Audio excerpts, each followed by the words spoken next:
Hello guys, welcome to Phoenix What If. So in this video, we will see, what if Naruto awaken the power of the blood manipulation and get married with Giselle Gewelle? If you enjoy these kinds of stories, don't forget to show us some love by hitting the like button and subscribing to the channel. Your support means the world to us. Now, let's start the story. Chapter 1. A Crimson Requiem in the City of Glass. The rain in Ethelgard wasn't like the rain he remembered. It didn't smell of wet earth and ozone, of life renewed. Here, it smelled of cleansed chrome, of ionized air, and the faint, cloying sweetness of nutrient paste from the street-level food synthesizers. It fell in perfectly timed, aesthetically pleasing sheets, washing over the towering glass and steel spires of the city. Its descent illuminated by the relentless, shifting glow of 1,000 holographic advertisements. The water didn't pool in puddles, it was instantly siphoned away into grates, vanishing into the city's immaculate circulatory system. It was a sterile, beautiful, and profoundly artificial world. Naruto Uzumaki, or as he was known in this sector of the globe, Kurogane, watched the manufactured storm from the 47th floor of his habitation module. The room was as sterile as the city itself. A single bed that folded into the wall, a small food synthesizer, a sanitation unit, and the reinforced plasteel window that now served as his primary source of entertainment. There were no pictures, no trinkets, no mementos of a life lived elsewhere. Such things were baggage, anchors to a past he had systematically and surgically excised from his present. He had learned, the hard way, that sentiment was a vulnerability, and he had sealed his vulnerabilities in a tomb of memory, buried deep beneath a mountain of pragmatism. His body was a coiled spring, at ease but perpetually ready. At 23, the last vestiges of youthful softness had been stripped away, leaving behind the lean, corded muscle of a predator. The vibrant orange he once favored was gone, replaced by a simple, functional uniform of dark gray sin fabric that absorbed light and made no sound as he moved. His blonde hair was cut shorter, less wild, and his blue eyes, once as wide and open as the Konoha sky, now held a placid, analytical depth. They missed nothing. The flicker of a mag-lev train 3 blocks away. The shift in air pressure as a corporate shuttle descended towards a nearby landing pad. The minute vibrations in the floor that told him his upstairs neighbor was calibrating their prosthetic limb again. He was an apex sensor, dropped into an ecosystem of steel and light, and he had adapted with ruthless efficiency. A soft chime, a specific frequency that bypassed standard communication protocols, echoed in the silent room. He didn't move for a moment, letting the sound hang in the air as he cross-referenced the encrypted signature. It was the summons he'd been anticipating. A single, fluid motion brought him to a darkened corner of the room where a small, matte black console sat. His fingers danced across its holographic interface, the light painting transient patterns on his stoic face. The client was Vector Dynamics, one of Ethelgard's Titan corporations, a monolith of innovation and ruthless corporate espionage. The job was high risk, high payout, executive protection. Simple enough on the surface, but in a city where a corporate takeover could be initiated with a targeted assassination as easily as a stock market manipulation, simple was a lie. He accepted the contract with a single keystroke. The job parameters, location, and a formidable advance payment flooded his account. The anonymity of the transaction was absolute, just the way he liked it. He was Kurogane, a ghost, a professional tool to be rented. And business was good. 10 minutes later, he was descending through the city's vertical labyrinth. He rode the public mag-lev transport, a silent figure amidst the press of bodies, his presence unremarkable. He was a master of blending in, of making himself forgettable. The boisterous, attention-grabbing child he had once been would have been horrified.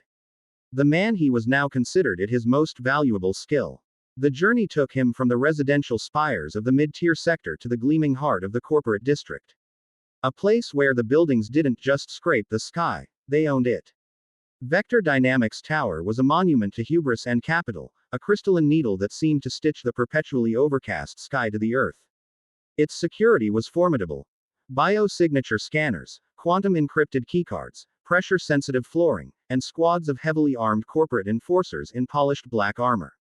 Naruto bypassed it all with the credentials provided, his alias granting him temporary, high-level clearance. The guards barely gave him a second glance. To them, he was just another specialist, a line item on a security budget. They couldn't feel the coiled power within him, the dormant ocean of chakra that dwarfed their own meager life forces. They couldn't sense the other, darker energy that slept in his veins. A secret so profound he himself had yet to fully comprehend it. He was escorted to the 89th floor, to the research and development sector known colloquially as the Crucible. The air here hummed with contained power and the silent whirring of cooling systems. The walls were transparent, revealing labs filled with arcane technology, engineers in stark white coats moving with quiet purpose. It was a temple dedicated to the god of progress.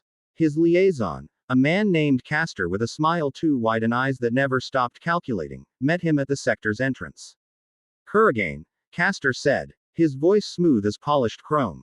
A pleasure. Your reputation precedes you. We have a delicate situation that requires a specialist of your unique talents. Naruto offered a slight, noncommittal nod. He disliked men like Castor. They were the same as the political advisors and council elders he'd left behind, men who moved lives around like pieces on a board, always insulated from the consequences. The contract specified a threat against a primary asset. Details, he said, his voice a low baritone, calm and direct. Castor's smile didn't waver. Indeed. R. Lee, D. researcher in neural interface technology, Dr. Alara Vance. Her work is on the cusp of a breakthrough that will redefine human-machine symbiosis. Naturally, our competitors, particularly the vultures at Xenocorp, would do anything to acquire it, or deny it to us. He gestured down a long hallway. We've had several low-level data breaches and one attempted industrial sabotage. Now, the threats have become more personal. We believe they will attempt a direct extraction. Or termination. They stopped before a large, reinforced door of frosted smart glass. Castor placed his hand on a scanner, and the glass cleared, revealing the lab within. It was a vast, circular room, the center dominated by a large holographic display showing a rotating, impossibly complex schematic of a human brain interwoven with crystalline circuitry. Workstations lined the perimeter, each a cascade of light and data. And in the center of it all, her back to them, was a woman. She had fiery red hair tied back in a messy but efficient bun. A few stray strands defying gravity.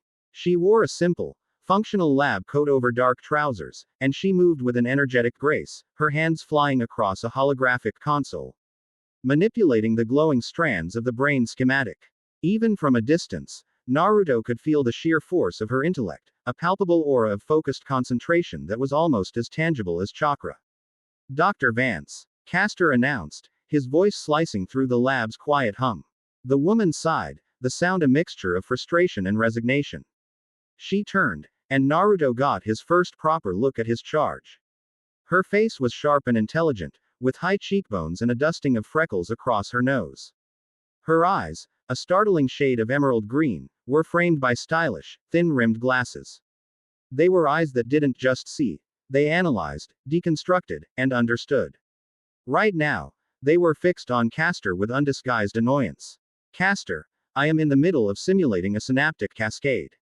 This had better be. Her words cut off as her gaze shifted to Naruto. Her analytical eyes swept over him once, a flicker of surprise in their depths before it was suppressed. She had expected a hulking brute in corporate armor. She had not expected him. This is Kurragain, Castor said smoothly. He'll be your personal security for the foreseeable future. Ella. Ra Vance pushed her glasses up the bridge of her nose, her expression unreadable. My security. I told you, I don't need a bodyguard. I need you to triple the encryption on the mainframe and run a counter-intel sweep on our internal comms. Quote. All of which has been done, Castor assured her. This is an additional precaution. Kurragain is the best freelance operative in Ethelgard. You will afford him your full cooperation. Naruto stepped forward, ignoring Castor completely. He addressed Alara directly, his voice even. Doctor. To protect you, I need to understand your environment and your routine. I require full access to the lab's schematics, security protocols, and your personal schedule for the next 72 hours. Alara raised an eyebrow, a hint of challenge in her eyes. You're direct. Fine. She waved a hand, and a secondary holographic display materialized beside her. With a few swift gestures, she transferred the requested data to a secure data chip. There. Schematics for the entire R&D floor, security overrides. And my depressingly predictable schedule. Don't expect me to make small talk. I don't, Naruto replied, taking the chip. I expect you to stay alive. His bluntness seemed to resonate with her. A flicker of something that might have been respect crossed her face. Fair enough. My work is too important to be cut short by corporate thugs. Do what you need to do, Kurogane. Just stay out of my way. Quote. She turned back to her work, the dismissal absolute. Caster gave Naruto a final, oily smile before departing, leaving the two of them alone in the vast, humming laboratory. For a long moment, the only sounds were the quiet thrum of the machinery and the distant whisper of the city's manufactured rain against the window. Naruto didn't speak. He slotted the D-A chip into a port on his wrist-mounted terminal and began his work. The next 48 hours were a masterclass in silent, unobtrusive vigilance. Naruto became a shadow in Alara's world. He familiarized himself with every vent, every conduit, every structural weakness in the lab and the surrounding floors. He memorized guard patrol routes, camera blind spots, and the response time of the corporate enforcers. He mapped out multiple escape routes, some conventional, others, less so. He sat in a corner of the lab, seemingly still, but his senses were spread out like a web, feeling the vibrations in the building. Tasting the recycled air for contaminants, listening to the electronic heartbeat of the tower. Alara, for her part, worked with a singular, ferocious intensity that he could respect.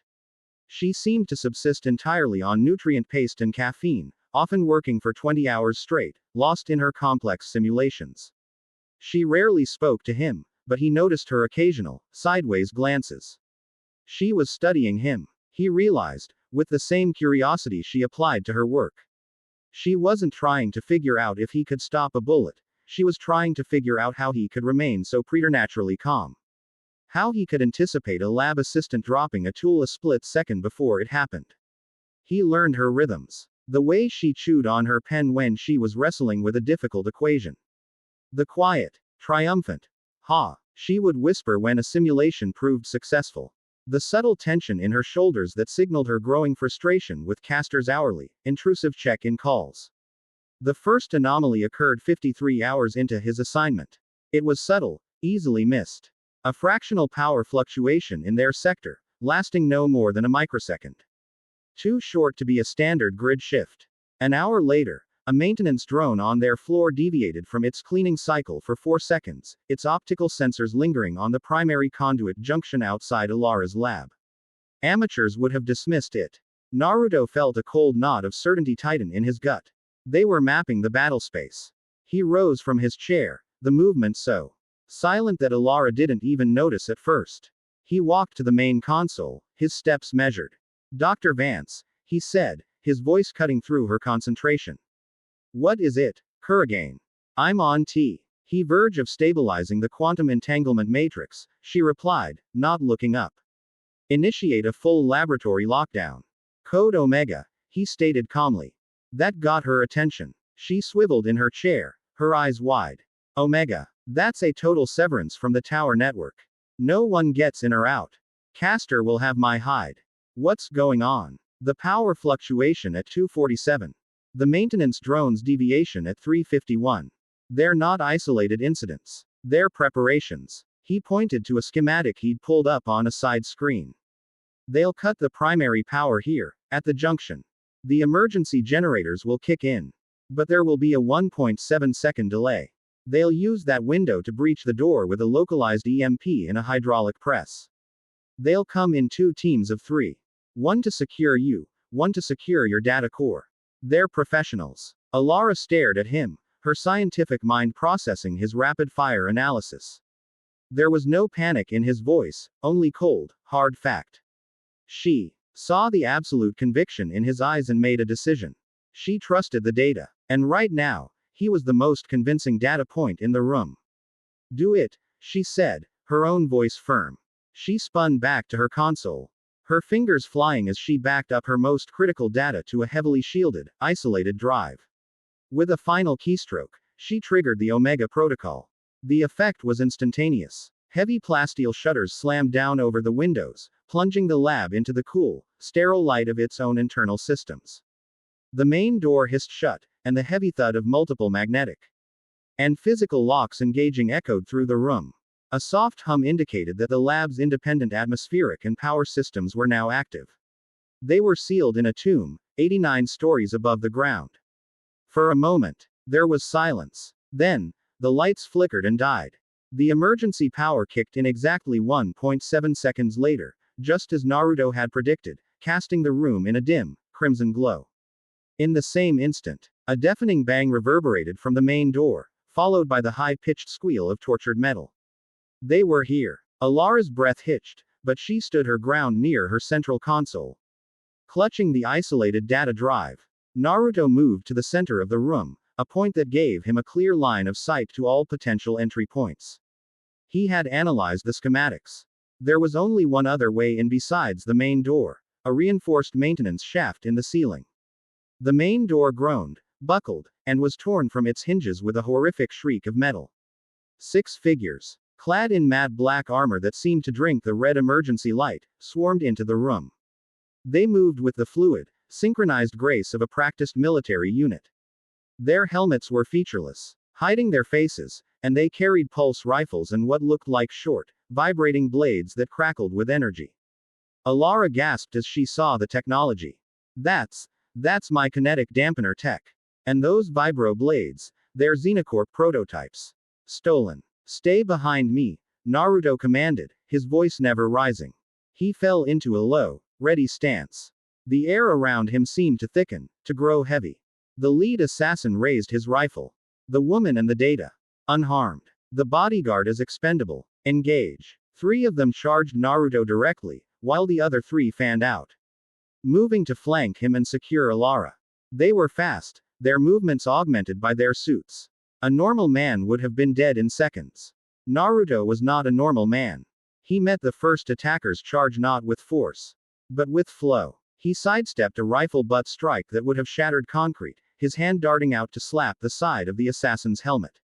It wasn't a powerful blow, but it was precise, striking a neural cluster point that sent the man's system into momentary reboot. As the first man stumbled, Naruto used his body as a springboard, launching hymns elf over the second attacker and landing behind the third. He moved with a speed that defied the eye, a blur of gray in the crimson gloom. 2 quick, sharp strikes to the back of their necks, targeting the spinal column just below the helmet line, and 2 more armored bodies dropped like puppets with their strings cut. It had taken less than 3 seconds. The remaining 3 assassins paused, the IR tactical programming clearly struggling to process what had just happened. The one who had been rebooting was already getting back to his feet. They had underestimated their target. They wouldn't make that mistake again. Simultaneously, a section of the ceiling exploded downwards. 2 more figures dropped into the room from the maintenance shaft, landing silently. 8 against 1. Kurigane. Alara cried out, a genuine note of fear in her voice now. The assassins recalibrated their strategy. They formed a semicircle, their vibro blades humming to life. They advanced slowly, cautiously, their movements perfectly coordinated. They weren't going to engage him one-on-one again. Naruto's eyes narrowed. His taijutsu was sublime, leagues beyond anything they could comprehend, but their armor was durable. And their numbers were a problem. They were trying to box him in, to wear him down. And he still had to protect Alara. He could feel the thrum of their suits, power cores, the energy crackling along their blades. He could end this quickly, but to do so, he would have to show her. He would have to unleash the monster in his blood. One of the assassins lunged, his blade a shimmering arc aimed at Naruto's throat. In the same instant, another fired a concussive blast from his rifle, aiming for his legs to immobilize him. It was a classic pincer attack. He had no choice. He let the ETH he was holding hiss out between his teeth. And as he did, the air in the room changed. The faint scent of sterile, recycled air was replaced by the sudden, coppery tang of ozone and fresh blood. Alara, watching from behind her console, saw something impossible. A fine, crimson mist seemed to seep from the pores of Naruto's exposed hands and neck. It didn't drip. It hung in the air around him, shimmering in the red light like a heat haze. His blue eyes seemed to flash with an inner, crimson light. The vibro blade was an inch from his neck when a shield of impossible geometry materialized in front of him. It was a crystalline, semi-translucent barrier of the deepest ruby red, hexagonal patterns interlocking across its surface. The blade struck it with a deafening shriek and was thrown back, its energy field sputtering. The concussive blast hit the shield and dissipated harmlessly, the kinetic energy absorbed and diffused. Blood Vene. The Quincy's ultimate defense, born anew from shinobi chakra and Uzumaki blood. The assassins froze, their programming failing them once more in the face of this impossibility. What was that? A personal energy shield. No corporate entity had perfected that technology. Naruto didn't give them time to think.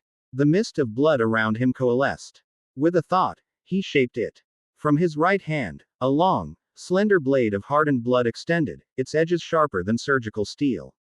From his left, the blood wove itself into a trio of long, flexible tendrils, each tipped with a needle-sharp point. He moved. He was no longer just a martial artist.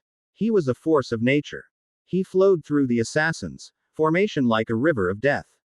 His blood-forged katana was a blur, not cutting through their armor, but finding the infinitesimal seams at the joints of their necks, elbows, and knees with inhuman precision. Each strike was a disabling blow, severing nerve clusters and power conduits. The tendrils were worse. They moved with a life of their own, prehensile and intelligent. They didn't just stab. One wrapped around an assassin's rifle, and with a sickening crunch, crushed it into scrap metal. Another shot forward, the needle tip piercing the optical sensor of a helmet, blinding the man inside. The third tendril found the exposed neck of the assassin who had recovered from Naruto's initial strike. The man screamed, a wet, gurgling sound, as the tendril pierced his flesh. Alara watched in horrified fascination as the man's struggles grew weaker, his body seeming to deflate. The crimson of the tendril deepened, growing richer, darker. Naruto was not just injuring him, he was draining him, pulling the very life from his veins. In less than 20 seconds, it was over. 8 professional, cybernetically enhanced assassins lay on the floor of the lab. Either disabled, unconscious, or dead. The room was a wreck, littered with smoking armor, shattered equipment, and splashes of crimson. Silence descended once more, thick and heavy. The only sound was the steady drip of blood from the tip of Naruto's katana as it slowly dissolved back into the mist around his hand. He stood in the center of the carnage, his breathing perfectly even, his posture relaxed. The crimson aura around him slowly receded, drawn back into his skin, leaving no trace it was ever there. The coppery smell of blood remained, a stark reminder of the violent requiem he had just performed. He turned to face Alara. Her face was pale, her emerald eyes wide behind her glasses. She was pressed against her console, her knuckles white where she gripped the data drive. He expected fear. He expected revulsion, accusations, screams. It was the reaction he always prepared for. But Alara Vance was not like anyone he had ever met. Her expression was not one of terror.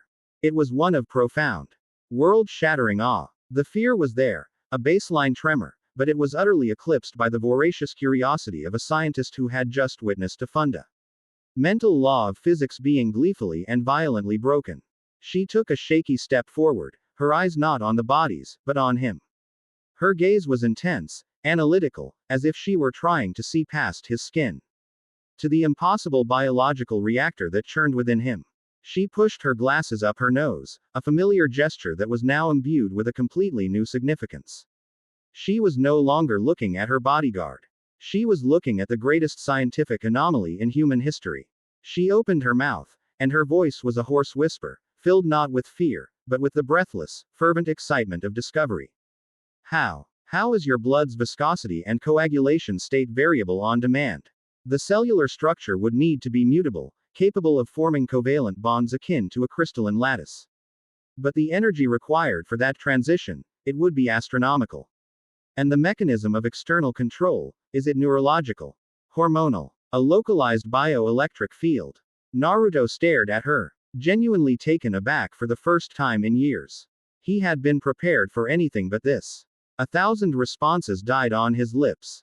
He was Kurogane, the ghost, the weapon, the monster. And this brilliant, Impossible Woman was looking at him like he was the most beautiful puzzle she had ever seen. For the first time since leaving his homeland, Naruto Uzumaki felt a flicker of something he had long thought buried. Surprise. Chapter 1 End. Chapter 2. The Zombie and the Outcast. In the heart of the Wandenreich, in the city of Silburn where light itself seemed sterilized and subservient, there was no weather. There was only the cold, eternal twilight cast by the reishi-saturated sky and the monolithic architecture of ice and hardened spirit energy. Within the highest chamber of the royal palace, a hall of impossible scale where shadows clung to columns of frozen light, Jugram Hashwolf stood before the throne. His posture was perfect, his expression a mask of serene neutrality. Before him, the throne sat empty, yet the sheer weight of the presence that belonged there was enough to make the very air in the room feel heavy and thick as mercury.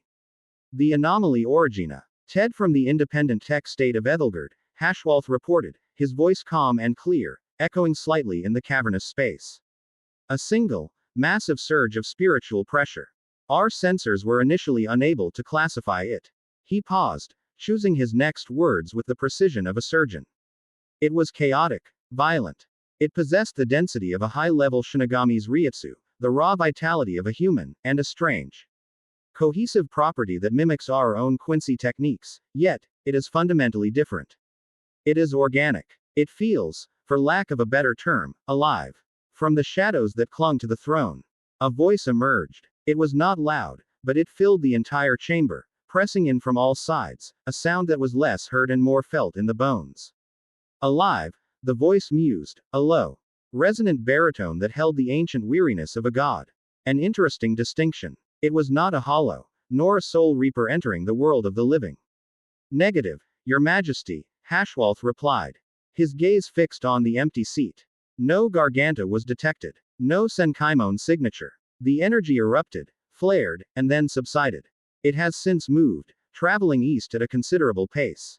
It is a singular entity. A long silence followed. Hashwolf waited, motionless. In the Wandenreich, silence was a language, and the silence of his emperor, Yuwatch, was a lexicon of command and contemplation. Curious. The voice of Yuwatch finally resonated. A new player has appeared on the board. One that does not belong to any of the known factions. We cannot allow such a variable to remain unknown. The shadows around the throne seem to deepen. I want it observed. I want its nature understood. Do not engage it directly. Do not reveal our hand. I want to see what it does when it believes it is unobserved. Send the girls. Hashwolf bowed his head slightly. As you command, Your Majesty. Sternritter, G, and Z will be dispatched at once. See that they are, the voice concluded, and with that, the oppressive weight in the room lessened. The audience was over. Hashwolf turned, his long white cloak sweeping silently across the polished floor, his face as impassive as ever. He knew precisely which girls His Majesty referred to, and he felt a fleeting, uncharacteristic flicker of pity for whatever creature they were about to descend upon.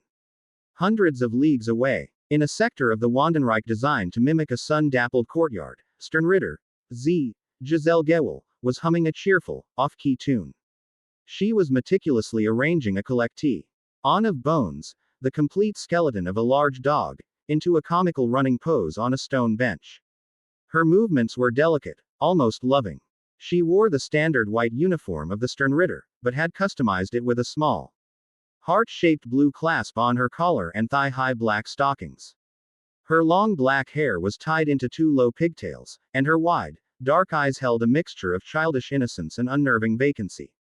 And a one, and a two, and a skip to the loo, she sang softly to the skeleton. Mr. Sniffles, you're looking quite dashing today. Very structural. A shadow fell over her, and a bored voice drawled. Are you playing with your dead things again, Gigi? You're going to get bone dust on your uniform. Giselle looked up, her face breaking into a wide, delighted smile. Liltato Lampert, Sternritter, G, stood over her, chewing on what looked like a roasted chicken leg. Liltato was petite, with short, blonde hair and perpetually unimpressed green eyes. Her uniform was slightly rumpled, and she had accessorized with a small, sharp-toothed cap that resembled a monstrous mouth.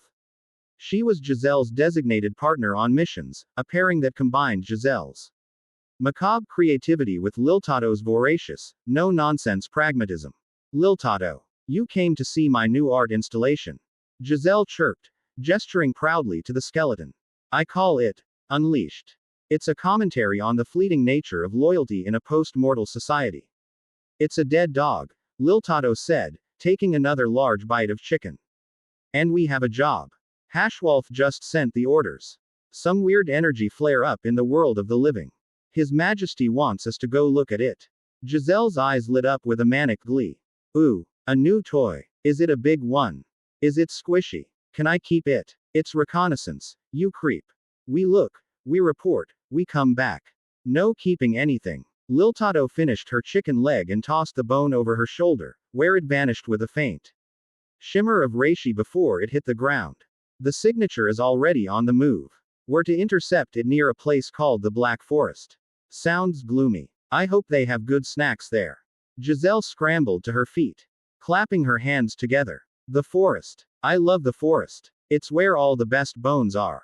She skipped over to Liltado, looping her arm through the other girls. Come on, Toto. Let's go. Last one to the shadow gate is a rotten Bambi. Liltado rolled her eyes but allowed herself to be dragged along. Just try not to zombify any squirrels this time. It was a mess to clean up. Giselle just giggled. A sound that was both sweet and deeply unsettling. A new toy to investigate. The day was looking up. The escape from Ethelgard had been a controlled, chaotic descent into the city's underbelly. Immediately after Naruto's brutal dispatching of the Xenocorp assassins, the entire Vector Dynamics Tower had gone into Code Omega lockdown. Castor's panicked face had appeared on a communications screen, demanding an explanation for the carnage in Alara's lab. Alara, with a newfound and steely resolve, had simply terminated the call. They'll send their own enforcers, Naruto had stated, his voice calm as he surveyed the damage he'd wrought. They'll want you, your data, and they'll want me dead for being a complication they can't control. We have 30 minutes before they cut through those doors. What followed was a blur of calculated efficiency. Alara, her mind racing with a million questions about Naruto's impossible biology, suppressed her scientific curiosity in favor of survival. She directed Naruto to a service conduit hidden behind a false panel, a route she had built into her lab's design as a private, undocumented emergency exit. While he prepared their meager supplies, she sat at a terminal, her fingers a blur as she hacked into Ethelgard's citywide network. She didn't try to disable the security systems, that would be too obvious. Instead, she initiated a series of cascading, low-level malfunctions across the corporate district, rerouting mag-lev trains, scrambling traffic light sequences, triggering false fire alarms in neighboring towers. She was an artist painting with chaos, creating a city-sized diversion. There, she announced, standing up from the console. That should keep the corporate security forces occupied for at least an hour. But we need to move.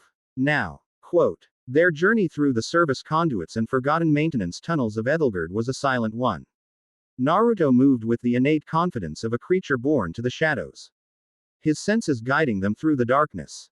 Alara, a child of light and logic, found the experience disorienting but exhilarating. She was struck by his absolute competence. He wasn't just a brute force weapon. He was a master strategist, a ghost who knew the secret pathways of the world. Her initial assessment of him had been woefully incomplete. They emerged into the lower levels of the city. A place of steam-filled alleys, dripping pipes, and the pervasive smell of waste reclamation. The neon glow of the upper spires was a distant, hazy promise of a world they no longer belonged to. They purchased passage on a long-haul cargo transport, a lumbering, armored vehicle heading for the Eastern Territories. Huddled in the dark, rumbling cargo bay, surrounded by crats of synthetic protein and industrial lubricants, Alara finally allowed her scientific curiosity to bubble to the surface. Your blood, she began, her voice a low whisper. When it formed that barrier, I detected a massive, localized spike in energy expenditure. It wasn't thermal or kinetic. It was something else. A form of biological energy I've never seen. And the way you manipulated its state, it's a form of telekinesis. But hyper-specialized. Is it genetic? An augmentation? Naruto looked at her, his face partially obscured by the shadows. He had been debating how much to tell her. She had seen his power. And her reaction, her lack of fear, had earned her a measure of his trust. It's a keke genke, he said, the old term feeling foreign on his tongue. A bloodline trait. It was dormant. The energy you detected is called chakra. He gave her the most basic, clinical explanation he could, stripping the shinobi world of its mysticism and presenting it as a different branch of biological and physical laws. He spoke of chakra as a fusion of spiritual and physical energies, of jutsu as the manipulation of that energy to create effects. Alara listened with rapt attention, her mind idly building a new scientific framework to accommodate this impossible information. She didn't mock or disbelieve. She simply absorbed, analyzed, and cross-referenced. Incredible, she breathed when he was finished. An entire system of science based on organic energy manipulation. And my people are still struggling with clunky cybernetics and fission reactors. We've been looking at the universe through a keyhole. Their destination was the Black Forest, a vast, ancient swath of wilderness that acted as a natural border between the technologically advanced Western states and the more traditional, fractured nations of the East. It was a place where technology failed, where maps were unreliable, and where people went to disappear. It was the perfect place to sever their trail. As their transport neared the forest's edge, Naruto felt a sudden, faint prickle on the back of his neck. It was a sensation he hadn't felt in years, the feeling of a powerful, focused intent being directed his way from a great distance. He had been found. We have a problem, he said quietly, his eyes narrowing as he stared out a grimy viewport at the looming wall of dark trees. We're being hunted. And not by corporate assassins. How do you know? Alara asked, her own senses, reliant on technology, telling her nothing. I can feel them, he replied, the words doing no justice to the reality. It was as if two new alien stars had suddenly appeared in his sensory cosmos. They were bright, sharp, and felt utterly unlike any chakra signature he had ever encountered. They're fast. And they're close. They disembarked from the transport at a desolate outpost and, under the cover of a gathering dusk, slipped into the treeline of the Black Forest. The moment they were under the canopy, the world changed. The temperature dropped, and the last vestiges of daylight were swallowed by a ceiling of thick, interlocking branches.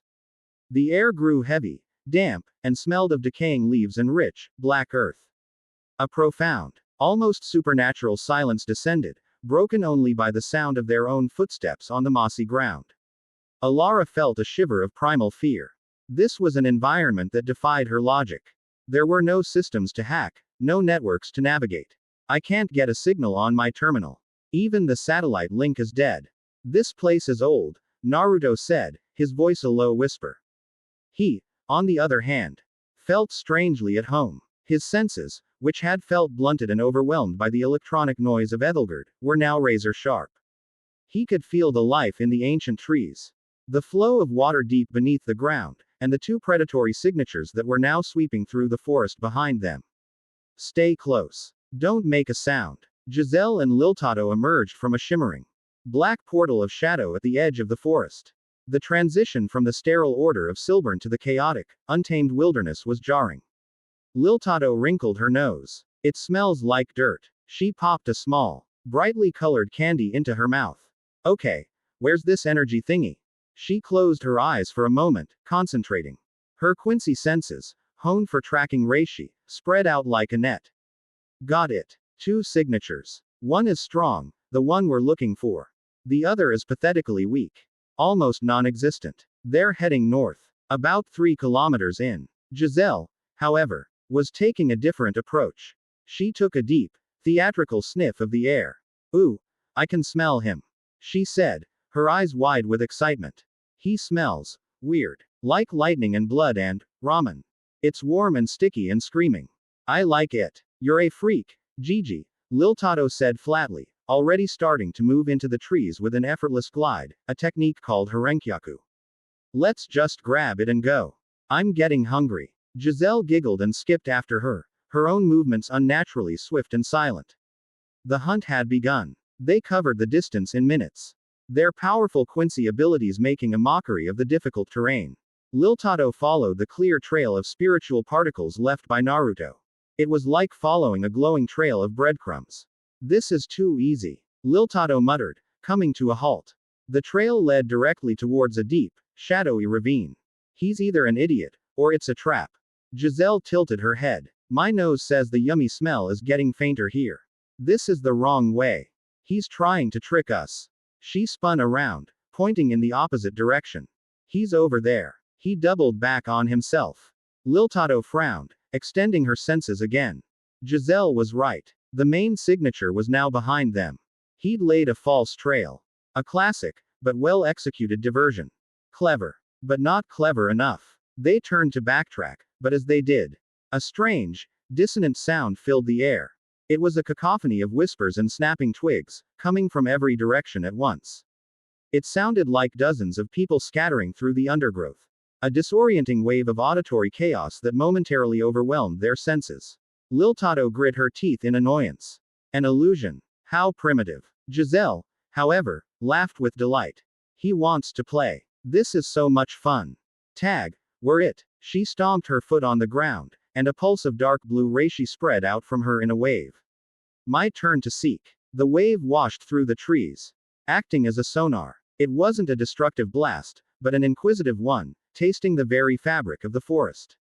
A moment later, a single, strong signature flared in her senses, the source of the illusion. Found you. From a high branch 200 meters away, Naruto watched them. The woman with the strange hat had seen through his false trail, and the other one, the one with the disturbing, childlike energy, had just pinpointed his exact location with a single pulse of her power. They were good. Very good. His simple shinobi tricks weren't going to be enough.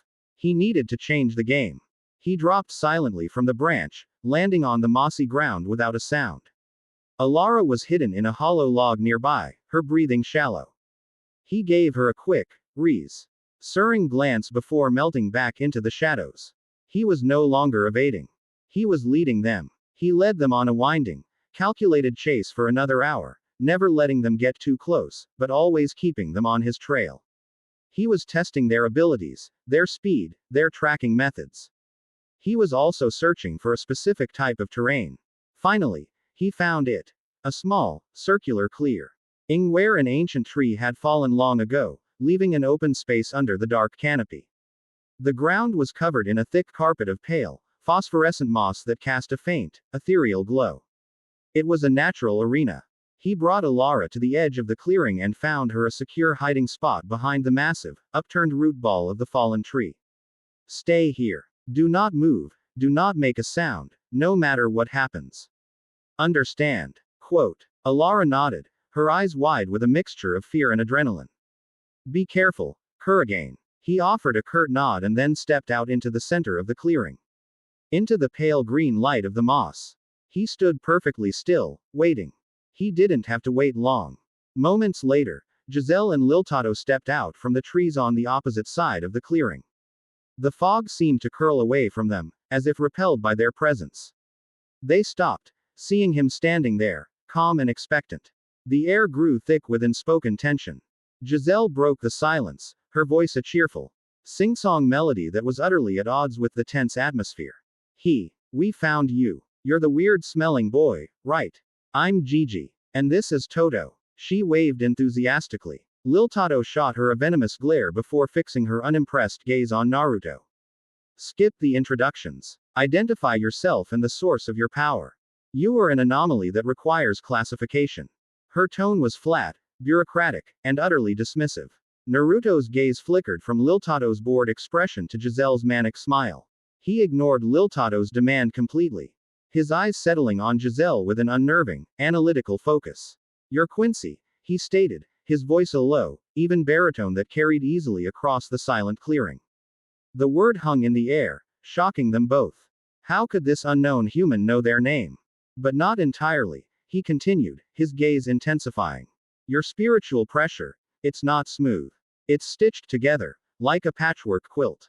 It's unusual. And yours, he said, shifting his eyes to a startled Liltato, is hollow. A constant, gnawing hunger. It's why you never stop eating, isn't it? You're trying to fill a void that isn't physical. The effect of his words was immediate and profound. Liltato's jaw tightened, her bored facade cracking to reveal a flash of genuine anger. Giselle's smile faltered for a fraction of a second. her wide eyes blinking in surprise before her grin returned, wider and more predatory than before. He hadn't reacted with fear or aggression. He had dissected them with a few casual sentences, turning their hunt into an examination. He had seized control of the entire encounter. Well, Giselle purred, taking a step forward. Aren't you a clever one? He's arrogant, Liltato snarled. A dangerous edge to her voice. We should just take him. No, Giselle said, holding out a hand to stop her partner. She was fascinated. No one looked at her like that. They looked with fear, disgust, or desire. No one had ever looked at her with simple, unfiltered curiosity. He made this interesting. Naruto let the corner of his mouth twitch upwards in a ghost of a smile. I allowed you to follow me. I chose this meeting place. This is not your hunt. This is my inquiry. He took a step forward himself, his posture relaxed but radiating an aura of absolute confidence. You work for a king, I assume. One who sits on a throne in a city of white. He sent you to find out what I am. He paused, letting his words sink in. Here is my message for him. Tell him a remnant of T. He Uzumaki clan has awakened the blood of the Chinook. Tell him that a power he has never seen before is now walking in this world. And tell him, Naruto's blue eyes seemed to glow in the dim light. That he will learn more when I decide he is worthy of the knowledge.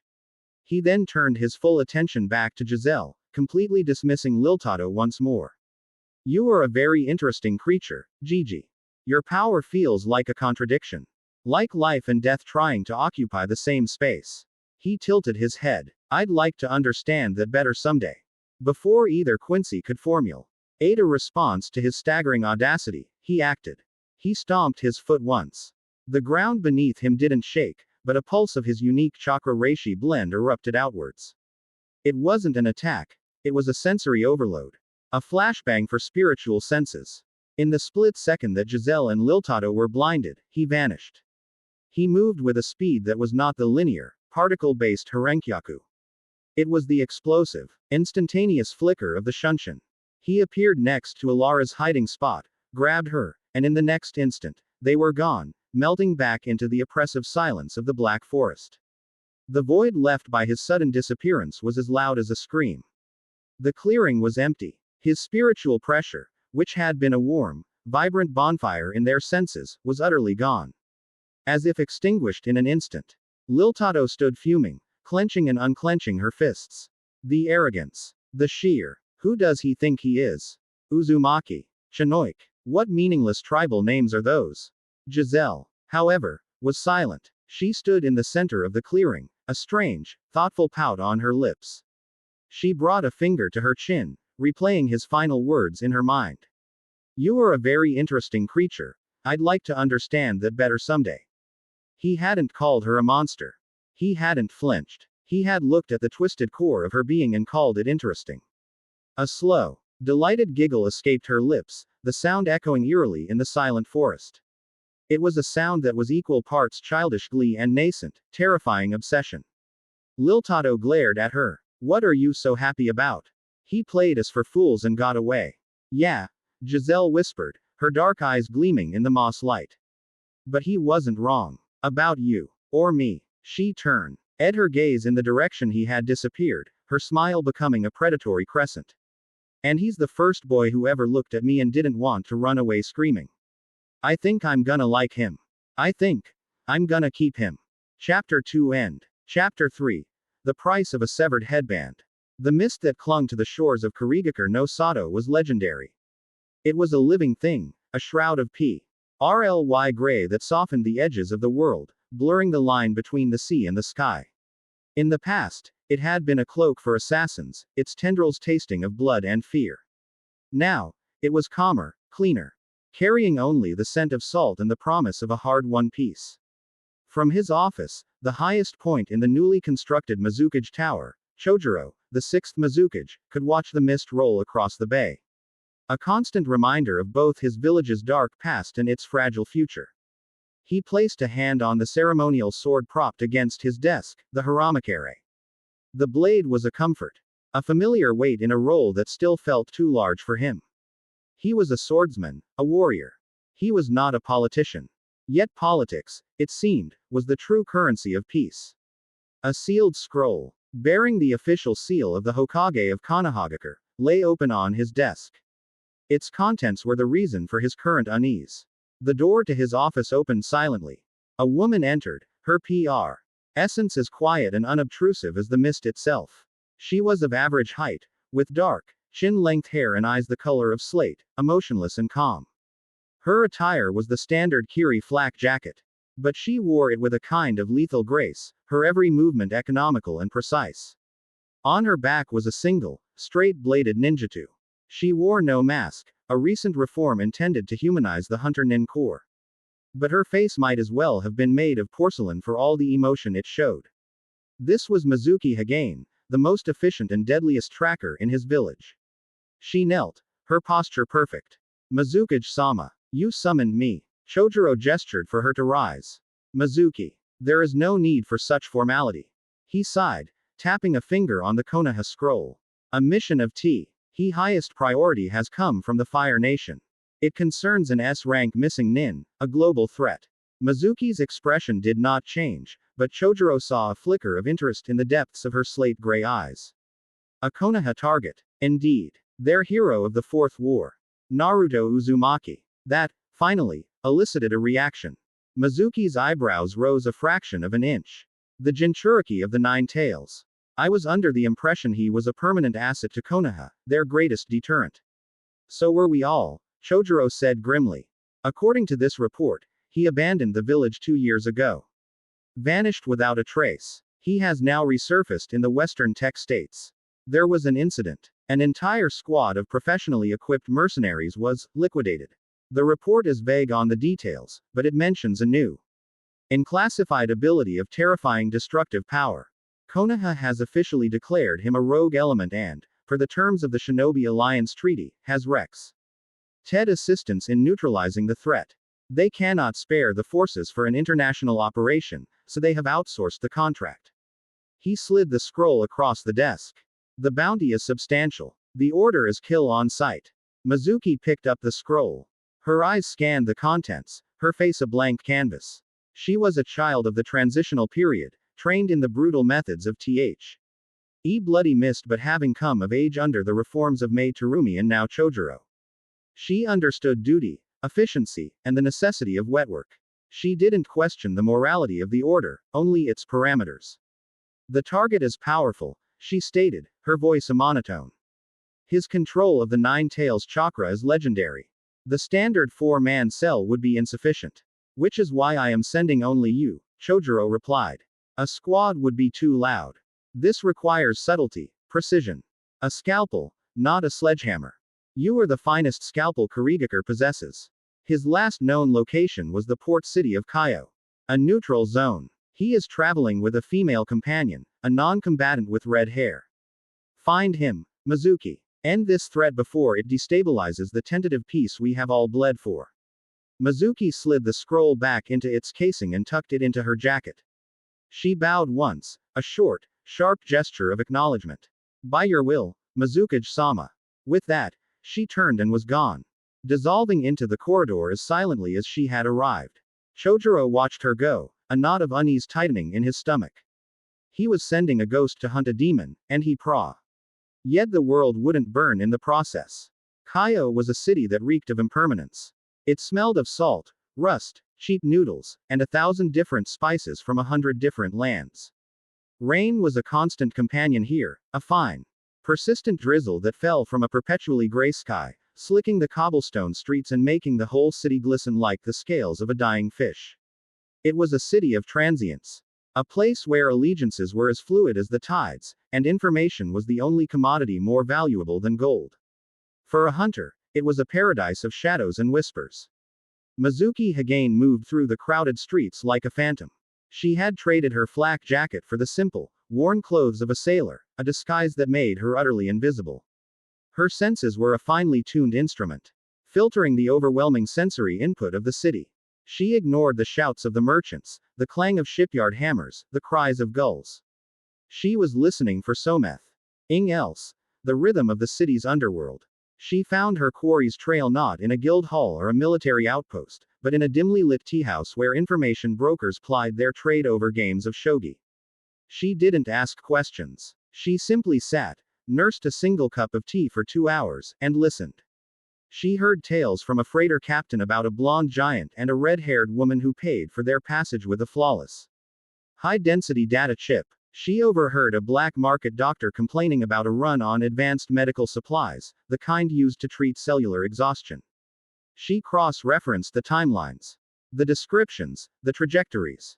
The trail led her to the rundown dockside district known as the Rust Bucket, a maze of cheap inns, gambling dens, and warehouses.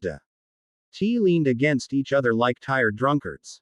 The rain fell harder here, drumming a melancholic rhythm on the corrugated iron roofs. It was the perfect place for a final confrontation. A place Ree's screams would be swallowed by the storm. She found the inn the freighter captain had mentioned, a dilapidated structure called the Drifter's Respite. She didn't go in. Instead, she climbed to the roof of an adjacent warehouse. Her movements silent and fluid as a cat. She lay flat against the wet metal, the cold seeping into her clothes, and began her watch. Through a grimy window, she saw them. The woman, Alara, was bent over a terminal, her face illuminated by its glow. And him, Naruto Uzumaki. He was sitting in a simple wooden chair, staring out the window at the rain, his back to her. Even from this distance, she could feel it. A vast, sleeping power, an ocean of energy held in check by a dam of sheer willpower. This was no mere man. This was a force of nature. The steady drumming of the rain on the glass was a familiar sound. It was the sound of his last night in Konoha. Alara's voice cut through his reverie. It's astonishing, the level of loyalty these corporate enforcers exhibit. They're willing to die for a quarterly earnings report. I can't comprehend it. Loyalty. The word hung in the air, a key turning a lock in the deepest part of his mind. He closed his eyes, and the grimy inn room in Kaio dissolved, replaced by the crisp, clean air of the Hokage's office. The flashback began. The 2 years following the Fourth Great Ninja War were the most peaceful Konoha had ever known. The village prospered, bloomed, and celebrated. And at the center of that celebration was him. Naruto Uzumaki, the hero, the savior. Children followed him in the streets, merchants refused his money. And old women wept with gratitude at the sight of him. He was a living monument, a symbol of their victory. And he had never felt more alone. The adoration was a gilded cage. He would sit in on-council meetings. His seat next to the Hokage, Kakashi, a place of supreme honor. They would listen to his opinions with reverent nods, call his insights invaluable, and then, after he had spoken, the elders, Homura and Kaharu, ancient relics of a bygone era, would steer the conversation back to the pragmatic, cold-hearted calculus of politics. They still saw the world as a chessboard of threats and assets. They still saw him as their ultimate asset. His friends were busy, building lives in the peace he had helped create. Shikamaru was Kakashi's right hand, buried under mountains of paperwork. Sakura was revolutionizing the medical corps. Sai was working to reform the remnants of Root. They were all moving forward, finding their purpose within the system. He was stagnant, a relic of a war that was over. The breaking point, the first crack in the facade, came in the form of a classified mission scroll he wasn't meant to see. He'd found it on Kakashi's desk late one night. It Datai led a covert operation in the land of grass. A small, pro-Konoha daimyo was to be assassinated by a team of ex-Root Anbu, the blame to be laid on Iwagakure agents. The act would destabilize the region, allowing Konoha to swoop in as peacekeepers, and secure a valuable trade route. It was a plan Danzo Shimura would have authored himself. It was a betrayal of everything they had fought for. He waited until the next day.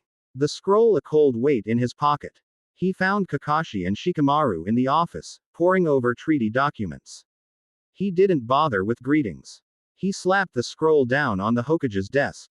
Explain this, he said, his voice dangerously quiet. Kakashi looked at the scroll, then at Naruto, his single visible eye filled with a familiar weariness.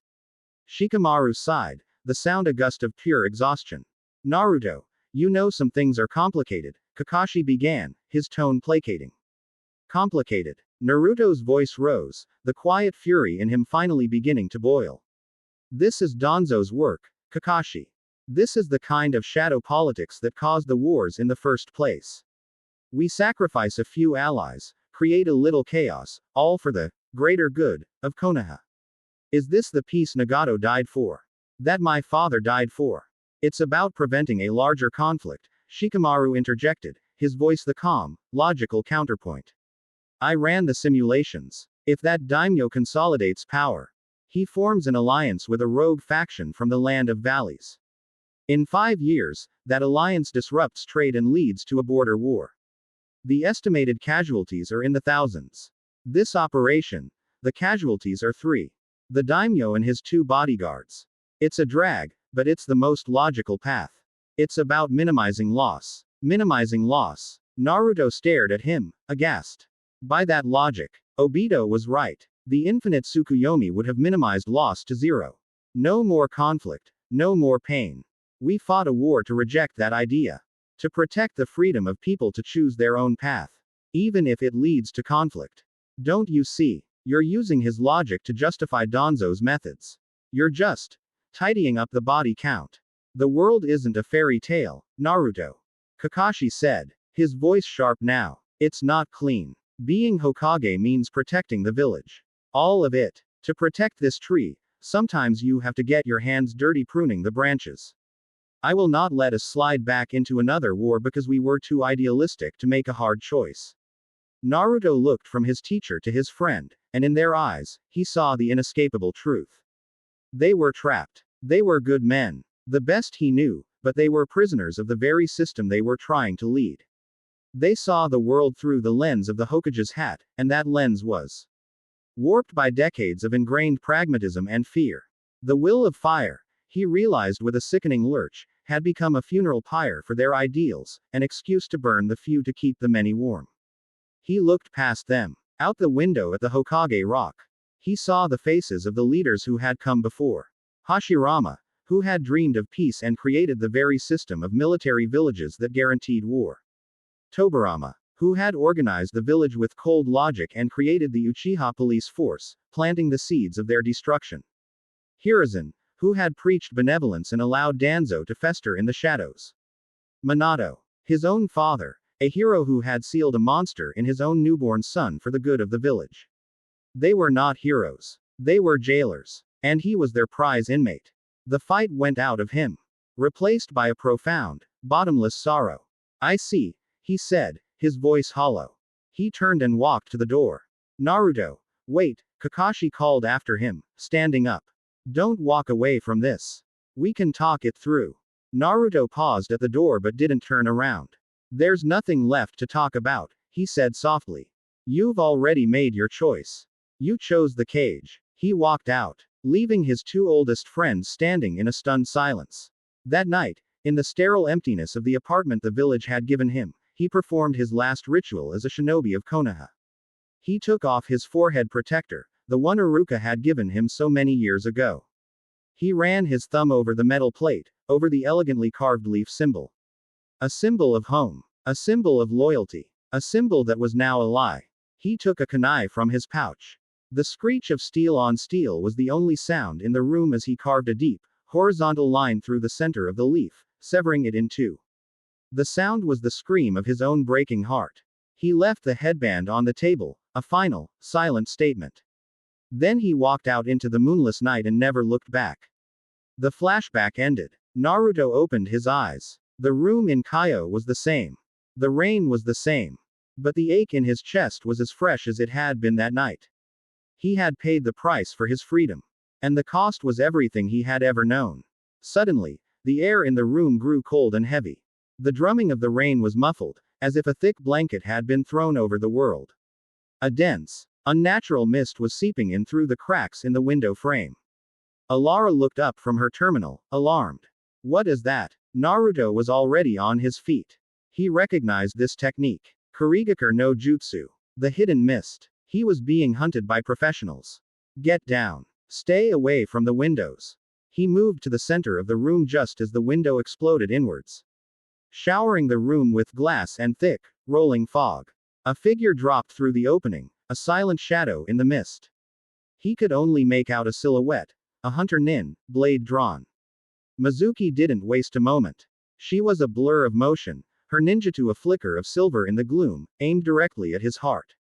This was the silent killing style, perfected over generations of bloodshed. You never saw the blade that took your life. But Naruto's senses were not limited to sight. He felt the displacement of air, the hum of chakra in her muscles, the cold intent of her spirit. He swayed to the side, the tip of her blade grazing his jacket. He didn't counterattack. He flowed backwards, melting into the mist, using her own technique against her. You're from Kurigakure. Naruto's voice echoed through the fog-filled room, seeming to come from every direction at once. Chojuro sent you, I presume. He always was too eager to please the other great villages. Mizuki stopped, her body tensing. He knew who she was. And he was using the mist as well as she was. Her mission parameters had just become significantly more complicated. You are Naruto Uzumaki. A threat to world peace. Her voice cut through the air. Sharp and professional. I will eliminate you in the name of the Mizukage. Peace. Naruto's disembodied voice chuckled, a cold, humorless sound. Is it? Order. Is the peak, in your reformed Kiri any different from the piece of the bloody mist that came before? You're still just a tool, aren't you? A weapon sent to kill on command, all for the good of the village. His words were barbs, aimed at the very core of her identity. Mizuki grit her teeth. Do not presume to understand me or my village, traitor. She burst into motion again, her blade a whirlwind of precise, deadly strikes. The small room became a cage of flashing steel. She was a master, a prodigy of her craft. She moved with a water-like grace, her every strike flowing into the next, leaving no openings. Naruto met her assault with pure, unadulterated taijutsu. He didn't draw a weapon. His hands and feet became his blades and shields. He parried, deflected, and redirected, his movements economical and overwhelmingly powerful. The clang of his forearm blocking her sword rang out like a hammer on an anvil. Their fight was a high-speed chess match, a violent debate between two opposing philosophies of combat. As they fought, he spoke, his words like hammer blows against her resolve. I've seen your eyes before. I saw them on the Anbu in Konoha. The eyes of a perfect tool, honed until all that's left is the edge. They praise you for your skill, for your loyalty. But what happens when you get chipped? When you get dull? They discard you and forge a new one. Silence. She snarled, pressing her attack. She was faster, more agile, but he was stronger, a mountain of immovable force and skill. Finally, she saw an opening. A feint, a spin, and her blade sliced across his forearm. A clean, shallow cut. Blood welled up, dark in the misty gloom. Her eyes narrowed. A hit. The first step to victory. Naruto stopped, looking down at the cut on his arm. A single drop of his blood fell onto the blade of her sword. You're very good, he said, his voice devoid of its earlier mockery. It was a simple statement of fact. But you're fighting for a cage. And I have broken free of mine. He looked up, and his blue eyes seemed to glow with a faint, crimson light. Mizuki felt a sudden, primal chill that had nothing to do with the mist. The drop of blood on her ninjutsu moved.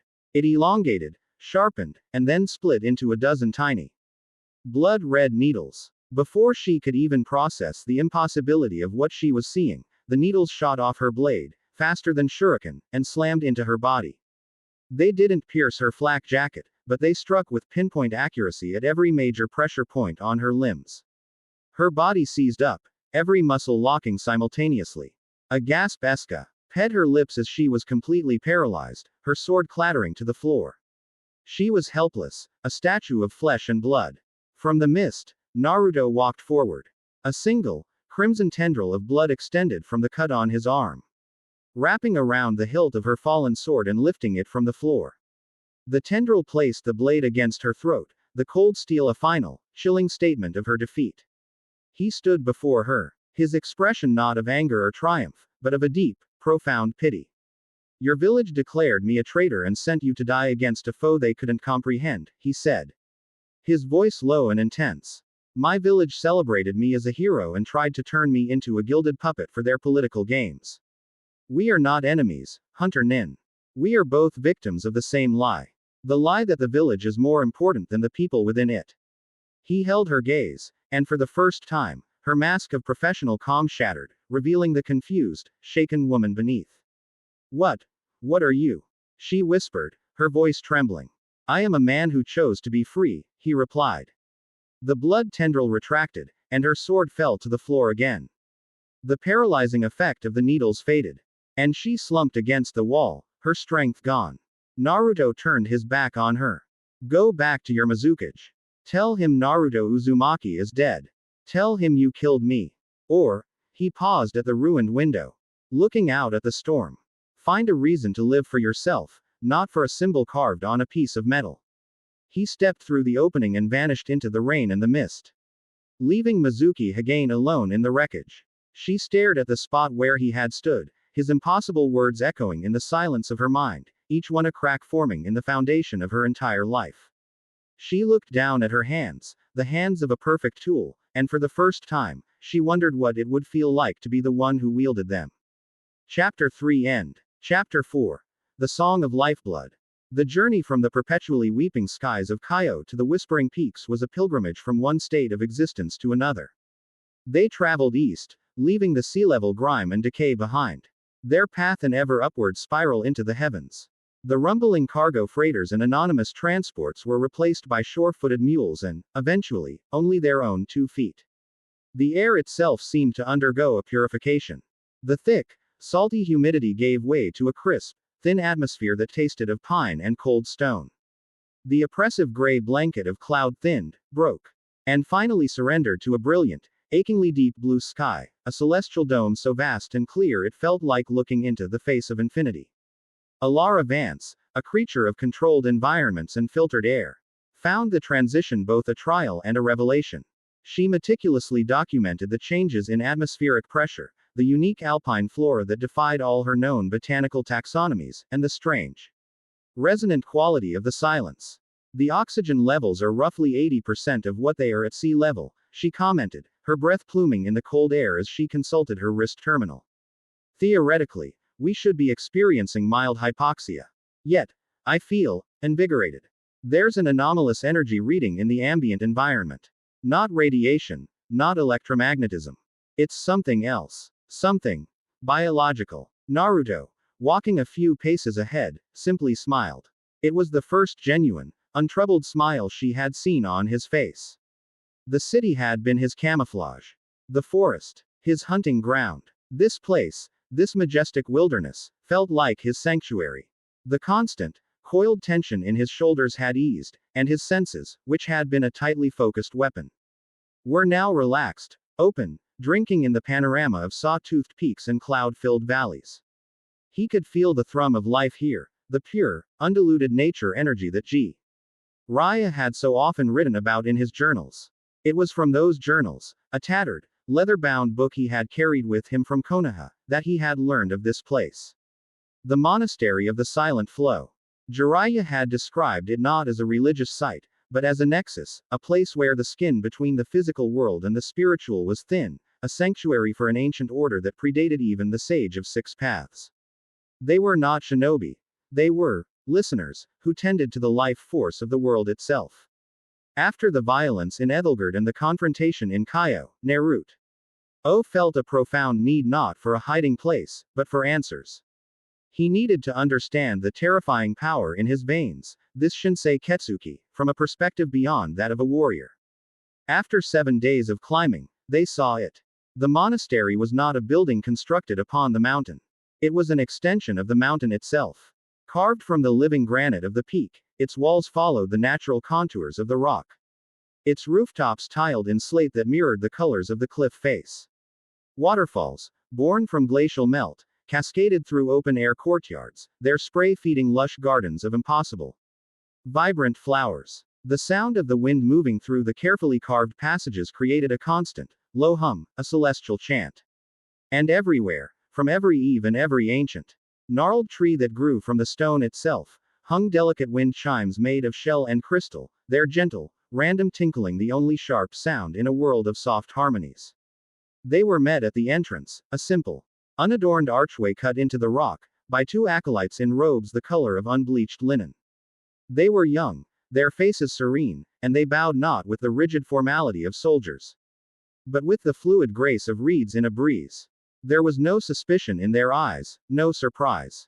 You are expected, Naruto Uzumaki, Alara of Ethelgard, one of them said, their voice as soft as the wind. The High Priestess awaits your presence. Alara's eyes widened in shock. Expected. But how? We sent no message. We have maintained complete communication silence. The other acolyte smiled gently. There are messages that are not carried by wire or radio. The mountain felt your approach. The storm within the man, and the searching mind of the woman. Come. We led through passages that felt more like natural caverns than hallways, the air growing warmer, scented with a mix of unknown blossoms and a faint, sweet incense that calmed the nerves. They emerged into the heart of the monastery. A vast, circular chamber opened to the sky. In the center of the chamber, a colossal, ancient tree grew, its branches so wide they formed a living ceiling, its silver leaves filtering the bright sunlight into a dappled, gentle glow. Beneath the tree, seated on a simple woven mat, was a woman. She was not what Naruto had expected. He had pictured an ancient crone, wizened and stooped with the weight of ages. The woman before him was ageless. She could have been 20 or 200. Her hair was the color of spun moonlight, long and unbound, and her eyes, when she lifted her head to look at them, were a startling, luminous violet that seemed to hold the star-dusted patterns of a nebula. She wore the same simple robes as the acolytes, but on her, they seemed to hold a kind of simple, profound elegance. This was Lyra, the high priestess of the silent flow.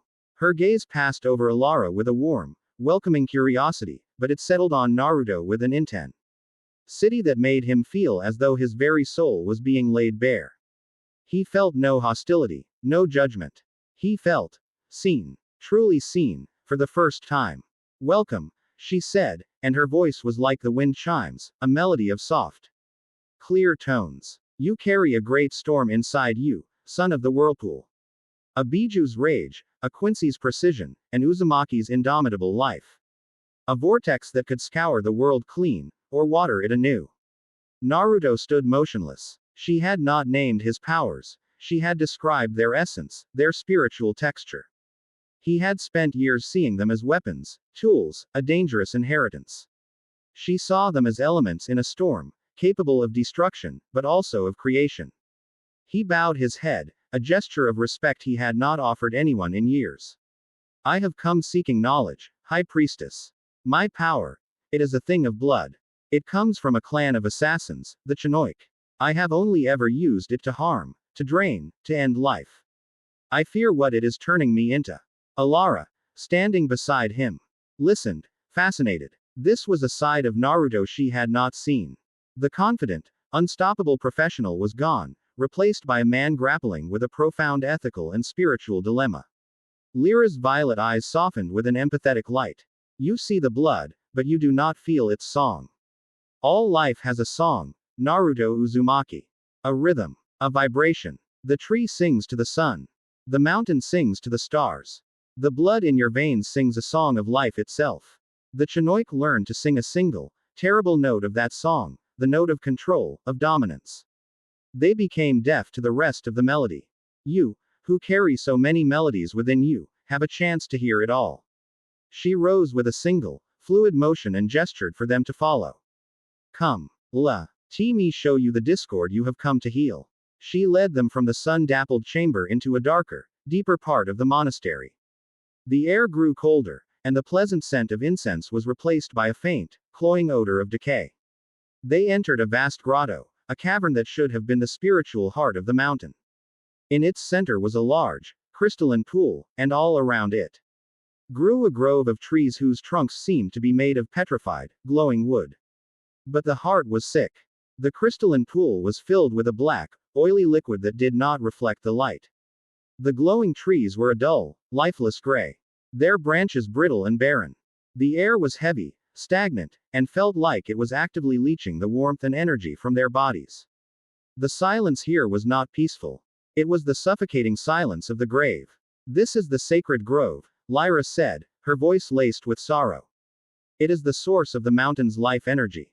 From this spring, the great song flows, nurturing every root and stone. But 3 moons ago, a blight fell upon it.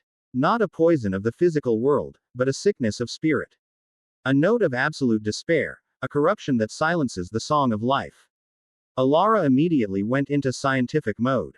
She knelt by the pool, her terminal whirring as she deployed a micro-drone to take samples of the water and the gray bark of the trees. She watched the data stream across her screen, her brow furrowed in concentration. It makes no sense, she muttered, standing up and shaking her head. The water is H2O. Pure. No contaminants, no toxins, no microbial agents. The tree bark shows no signs of disease, no parasites, no cellular decay. According to every instrument I have, this grove is perfectly healthy. But, she gestured around them. At the palpable aura of death, it's obviously not.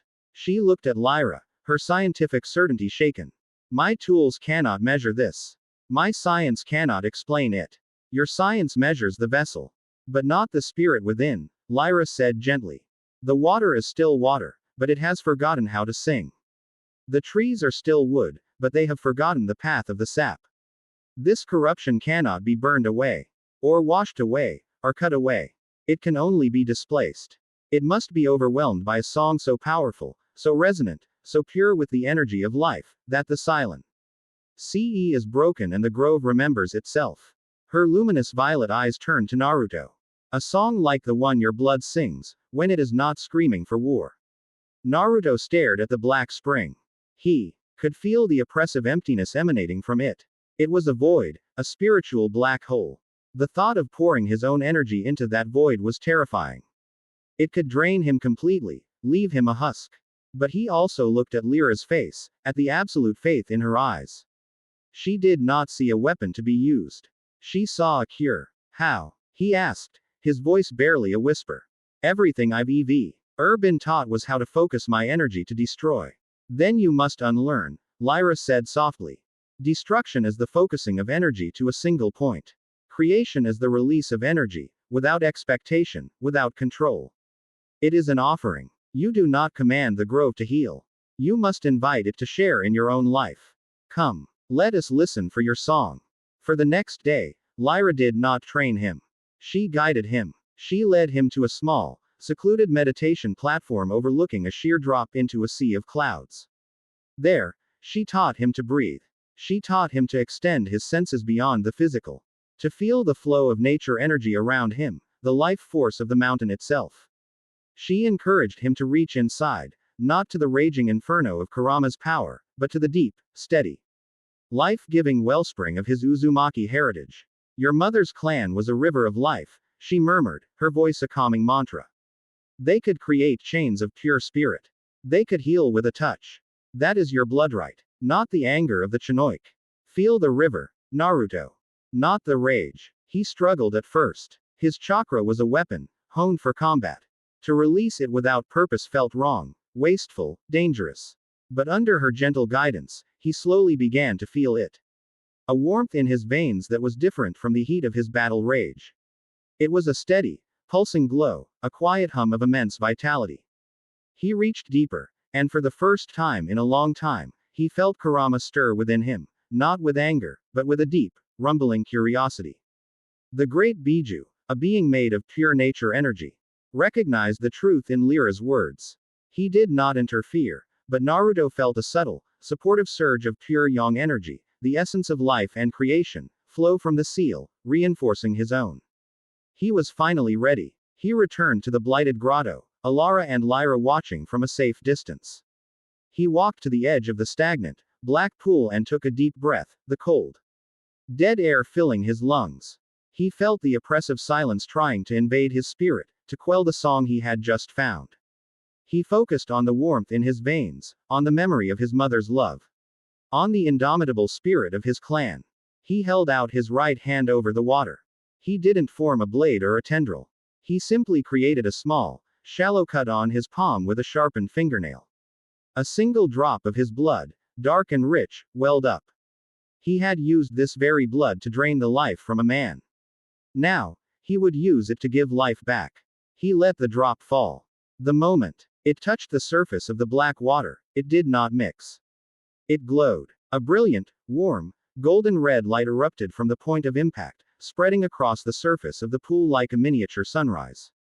The light was so pure, so potent with life, that the oppressive darkness seemed to hiss and recoil from it. Naruto didn't stop. He held his hand steady, letting his blood flow freely into the spring. It was not a gush, but a steady, rhythmic drip, each drop a percussive beat in a new song. Each drop sent out another concentric ring of cleansing light. The oily blackness dissolved, not diluted, but annihilated, replaced by the crystal clear water of the true spring. The effect spread outwards. The light from the pool seeped into the ground, traveling up the roots of the dead, gray trees. Faint, golden red lines, like veins, appeared on their bark. A low hum began to fill the grotto, the hum of life returning. The first of the glowing trees flickered, then shone with a soft, green luminescence. Then another, and another. Naruto felt his energy draining, but it was not the violent tearing sensation of combat. It was a willing, purposeful release, like a river pouring into the sea. He felt Kurama's yang chakra flowing through him, a vast reservoir that turned his offering from a stream into a flood. He poured more and more of himself into the grove, his desire to heal, to create, overwhelming the ancient despair that had taken root there.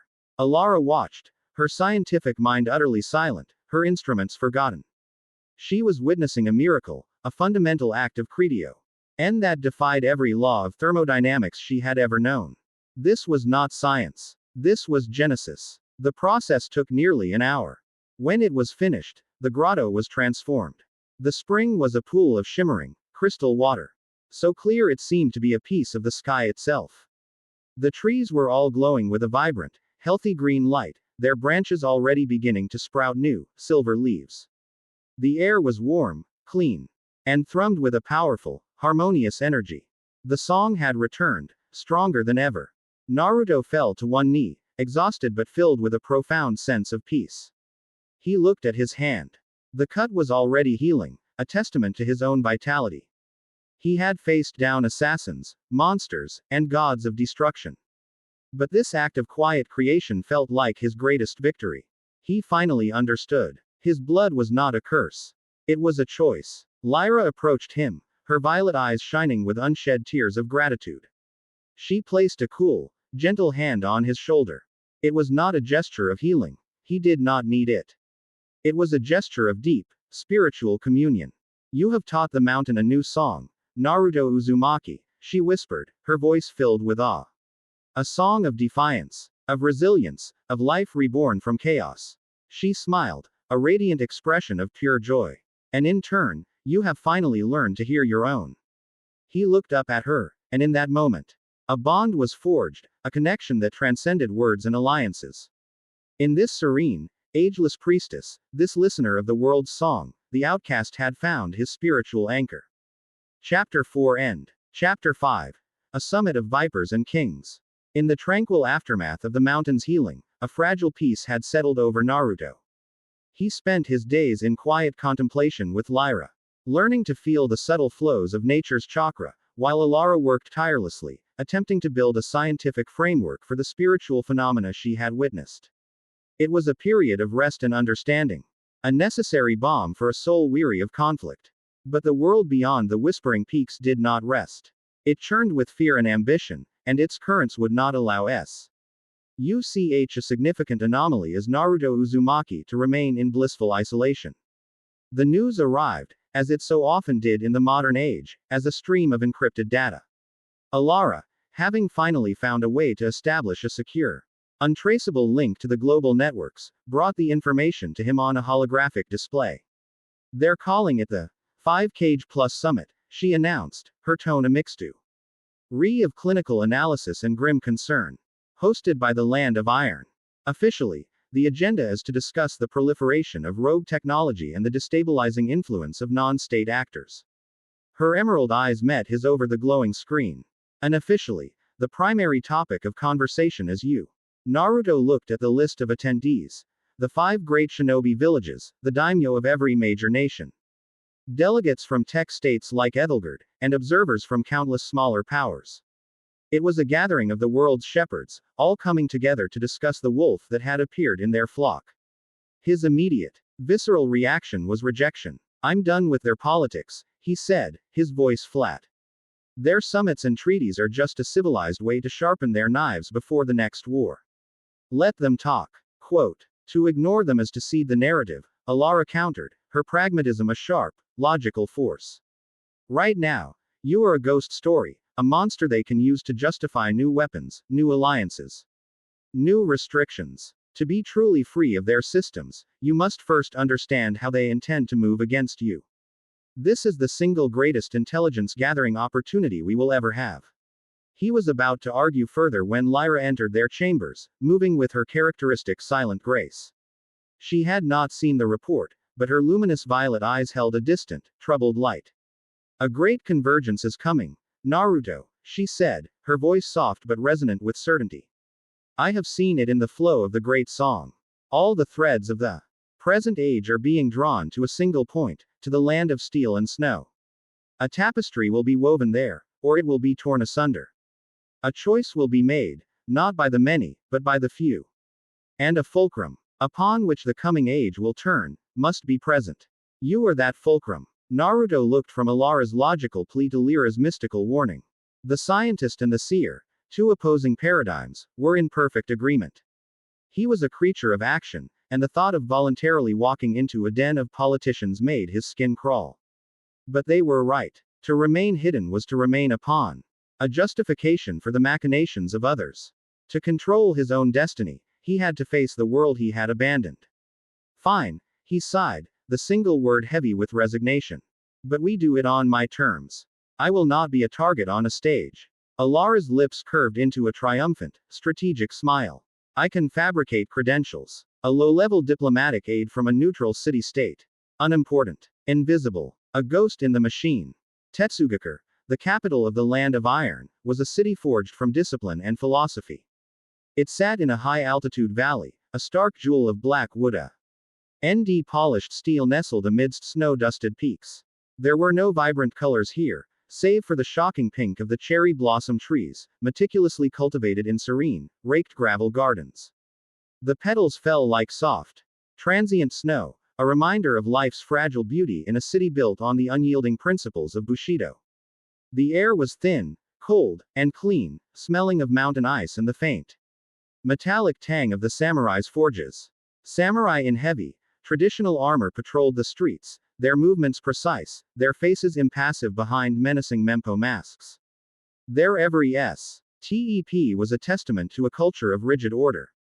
This discipline stood in stark contrast to the arriving delegations. Shinobi from the great villages moved with a fluid, predatory grace, their color few. Cage hats a bold splash against the monochrome city. Daimyo arrived in opulent palanquins, surrounded by courtiers in bright silk robes. And ambassadors from the tech states, like Alara's former colleagues, arrived in sleek, quiet vehicles, their sharp business suits seeming alien in this world of ancient martial tradition. Naruto moved among them, a ghost in a gray, functional suit provided by Alara. His hair was dyed a nondescript brown, and a pair of simple glasses altered the perception of his face, softening his sharp features. He was Kenji Tanaka, an assistant archivist from the Lyran Commonwealth. A city-state known for its neutrality and its libraries. He was nobody. And nobody is invisible. With Lyra and Alara officially registered as part of the small delegation, their presence provided a perfect cover. Lyra's status as a spiritual leader from a respected ancient order granted them access without suspicion. While the main delegations postured and preened in the Great Hall, Naruto slipped away. He used the skills honed over a lifetime of stealth to navigate the city's back alleys, seeking a vantage point away from the pomp and circumstance. He found it in a small, tea house on a hill overlooking the summit grounds, a place for samurai commanders to find a moment of peace. He took a seat in a secluded corner, ordered a cup of tea, and watched the world's powers dance their intricate, dangerous dance. He had been there for less than 10 minutes when a woman's voice, smooth as silk and sharp as a razor's edge, spoke from behind him. The most famous face in the modern world. Trying so desperately to be forgotten. It is a fascinating contradiction. Naruto didn't startle, but a current of pure adrenaline shot through him. He had not sensed her approach. He turned his head slowly. A woman stood there, holding a teacup with delicate, practiced grace. She was dressed in an exquisite silken kimono, its pattern a subtle weave of silver cranes against a deep indigo background. Her face was a mask of aristocratic beauty, with intelligent, almond-shaped eyes and lips painted a bold crimson. Her black hair was pinned up in an elaborate, traditional style, held in place by a single, ornate silver pin. He felt no malice from her, but he felt an intellect as sharp and dangerous as any blade. "You have me mistaken for someone else," he said, his voice level. Her crimson lips curved into a knowing smile. "Do I? The hero who saved the world, now hiding his sun-gold hair under a common dye. The ghost who dismantled a Xenocorp wetwork team in Ethelgard. The demon who left Karigakur's finest hunter Nin with a crisis of faith. You are many things, Naruto Uzumaki. But you are not mistaken." He remained silent, his mind racing. She was not shinobi, her chakra was too placid. Not a tech operative. She was something else. She took his silence as an invitation, seating herself gracefully at his table. "My name is Katsumi Ito. Perhaps you have heard of it." "No, likely not. My family ensured my name was struck from most official records when they exiled me." She took a sip of her tea, her gaze never leaving his. "I was once a daughter of the Ito clan, nay of the foremost samurai families in this nation. I was exiled for suggesting that the rigid caste system was a gilded cage, that the way of the sword should yield to the way of the mind, and that our nation's policy of armed neutrality was nothing more than proud stagnation." "Why are you telling me this?" Naruto asked, his guard still up. "Because I recognize a fellow outcast," she said, her voice dropping to a conspiratorial whisper. "And because I, unlike the fools in that summit hall, do not see you as a weapon to be controlled or a monster to be put down. I see a catalyst. A kingmaker." She leaned forward slightly, her eyes gleaming with a fierce, ambitious light. "The shinobi world, the samurai traditions, the corporate greed of the tech states, they are all old, dying systems, clinging to power. They cannot be reformed from within. They must be shattered from without. An act of such magnitude requires a symbol, a figure with the power and the will to defy all of them at once. A sovereign, beholden to no flag but his own." She let her words hang in the air. She was not offering him a mission or a partnership. She was offering him a political philosophy, a grand strategy that mirrored the conclusions he himself had been slowly reaching. She saw his potential not just as a fighter, but as a leader. "You are a brilliant political strategist who has been cast out by the old guard," Naruto surmised, his analytical mind fitting the pieces together. "And you are looking for a sword powerful enough to carve a place for you in a new world." Katsumi's smile was one of genuine appreciation. "Precisely. And you are a sword that is beginning to realize it does not need a swordsman to be wielded. My mind and your power, Uzumaki-san, together, we could offer the world a genuine alternative. Not just another hidden village, but a true nation for all the misfits and outcasts this world has created." He gave her no answer, but a silent understanding passed between them. A new, dangerous, and incredibly potent alliance had just been born. Later that evening, the grand reception hall of the Tetsugakure Citadel was a sea of tension and false smiles. Naruto, with Katsumi's whispered guidance in his ear via a discreet comms link, moved through the crowd. She pointed out the key players, dissected their motivations, and exposed their hidden agendas with a few, surgically precise words. He was seeing the world's political landscape not as a soldier, but as a strategist. He saw Alara across the hall, dressed in a sharp, elegant diplomatic suit of Ethelgard design. She was locked in a spirited debate with the Tsuchikage and a representative from Vector Dynamics, her hands gesturing emphatically as she argued the ethical ramifications of autonomous weaponry. She looked powerful, confident, utterly in her element. She glanced up, her eyes meeting his for a fraction of a second. A flicker of a smile, a slight nod. The mission is proceeding. Then, he felt it. A familiar, chillingly precise chakra signature. He looked towards the Kurigakure delegation. There, standing behind Mizukage Chojuro, was Mizuki Hagane. She was back in her Hunter Nin attire, her face an impassive mask. But her slate-gray eyes were fixed on him. There was no hostility in her gaze. There was confusion, curiosity, and something else, a question. She had reported him dead, he realized. She had defied her orders. She gave the barest hint of a nod, a secret acknowledgement that passed between them, a fragile truce in a room full of enemies. The hairs on the back of his neck stood up as a third. Utterly alien sensation brushed against his senses. It was the cloying, unnatural feeling of Giselle's stitched together reishi. His eyes scanned the room, a cold dread pooling in his stomach.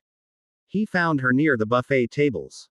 Her disguise was absurd. She was dressed as a serving girl, but the uniform was ill-fitting, and she had accessorized with a small, black bow that had a tiny, polished vertebra tied in its center. She was studiously ignoring the guests, instead arranging slices of roasted meat and olives on a platter into the shape of a grinning skull. She looked up, as if feeling his gaze. And her face broke into a wide, delighted, and possessive grin. She gave him a slow, deliberate wink. She was a bomb in the middle of a chess game, and he had no idea when she might go off. Just as he was processing the chaotic implications of Giselle's presence, Lyra's voice, serene and urgent, echoed not in his ear, but directly in his mind, a product of the spiritual bond they had forged. Naruto. The threads are tightening. I see a silver cup. It holds a serpent's kiss. Shadows will dance where the light is brightest. The pact of steel is brittle, be ready. His blood ran cold. The attack was coming. And it was coming now.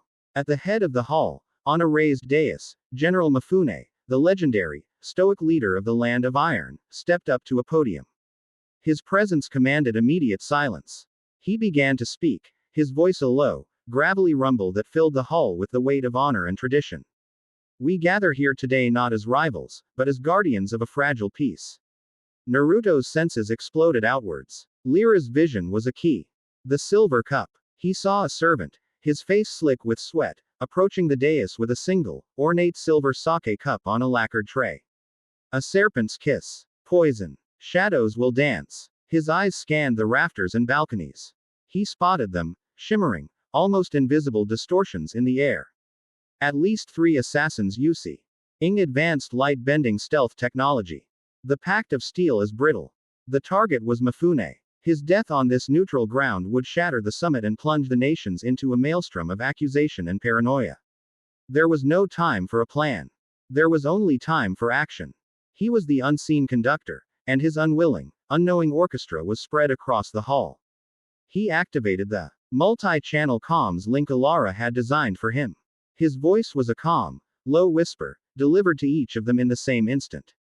To Katsumi, the daimyo of the Land of Tea is wearing a ridiculous toupee. Create a scene. Draw all eyes to the left of the dais. Now. To Alara. Active light bending camouflage, 10 meters left of the dais and 1 on the right balcony. Wide frequency EMP burst. 5 seconds. To Mizuki. Hostiles will materialize on your direct flank in 5 seconds. They are your sole priority. Protect the general. To Giselle, a different kind of command. Gigi. Annoying little fly. Top right balcony. Aiming at the Tsuchikage. Swat it. The world erupted into a symphony of controlled chaos. In the crowd, Katsumi Ito let out a small, theatrical gasp. She stumbled, her ND flying to her mouth as she pointed a trembling finger. My goodness. Lord Masaru. Your hair appears to be migrating. A ripple of snickers and shocked murmurs spread through the delegations, a hun. Dread heads turning to stare at the flustered, red-faced daimyo. Diversion created. At the same instant, a low hum filled the air and the lights in the hall flickered.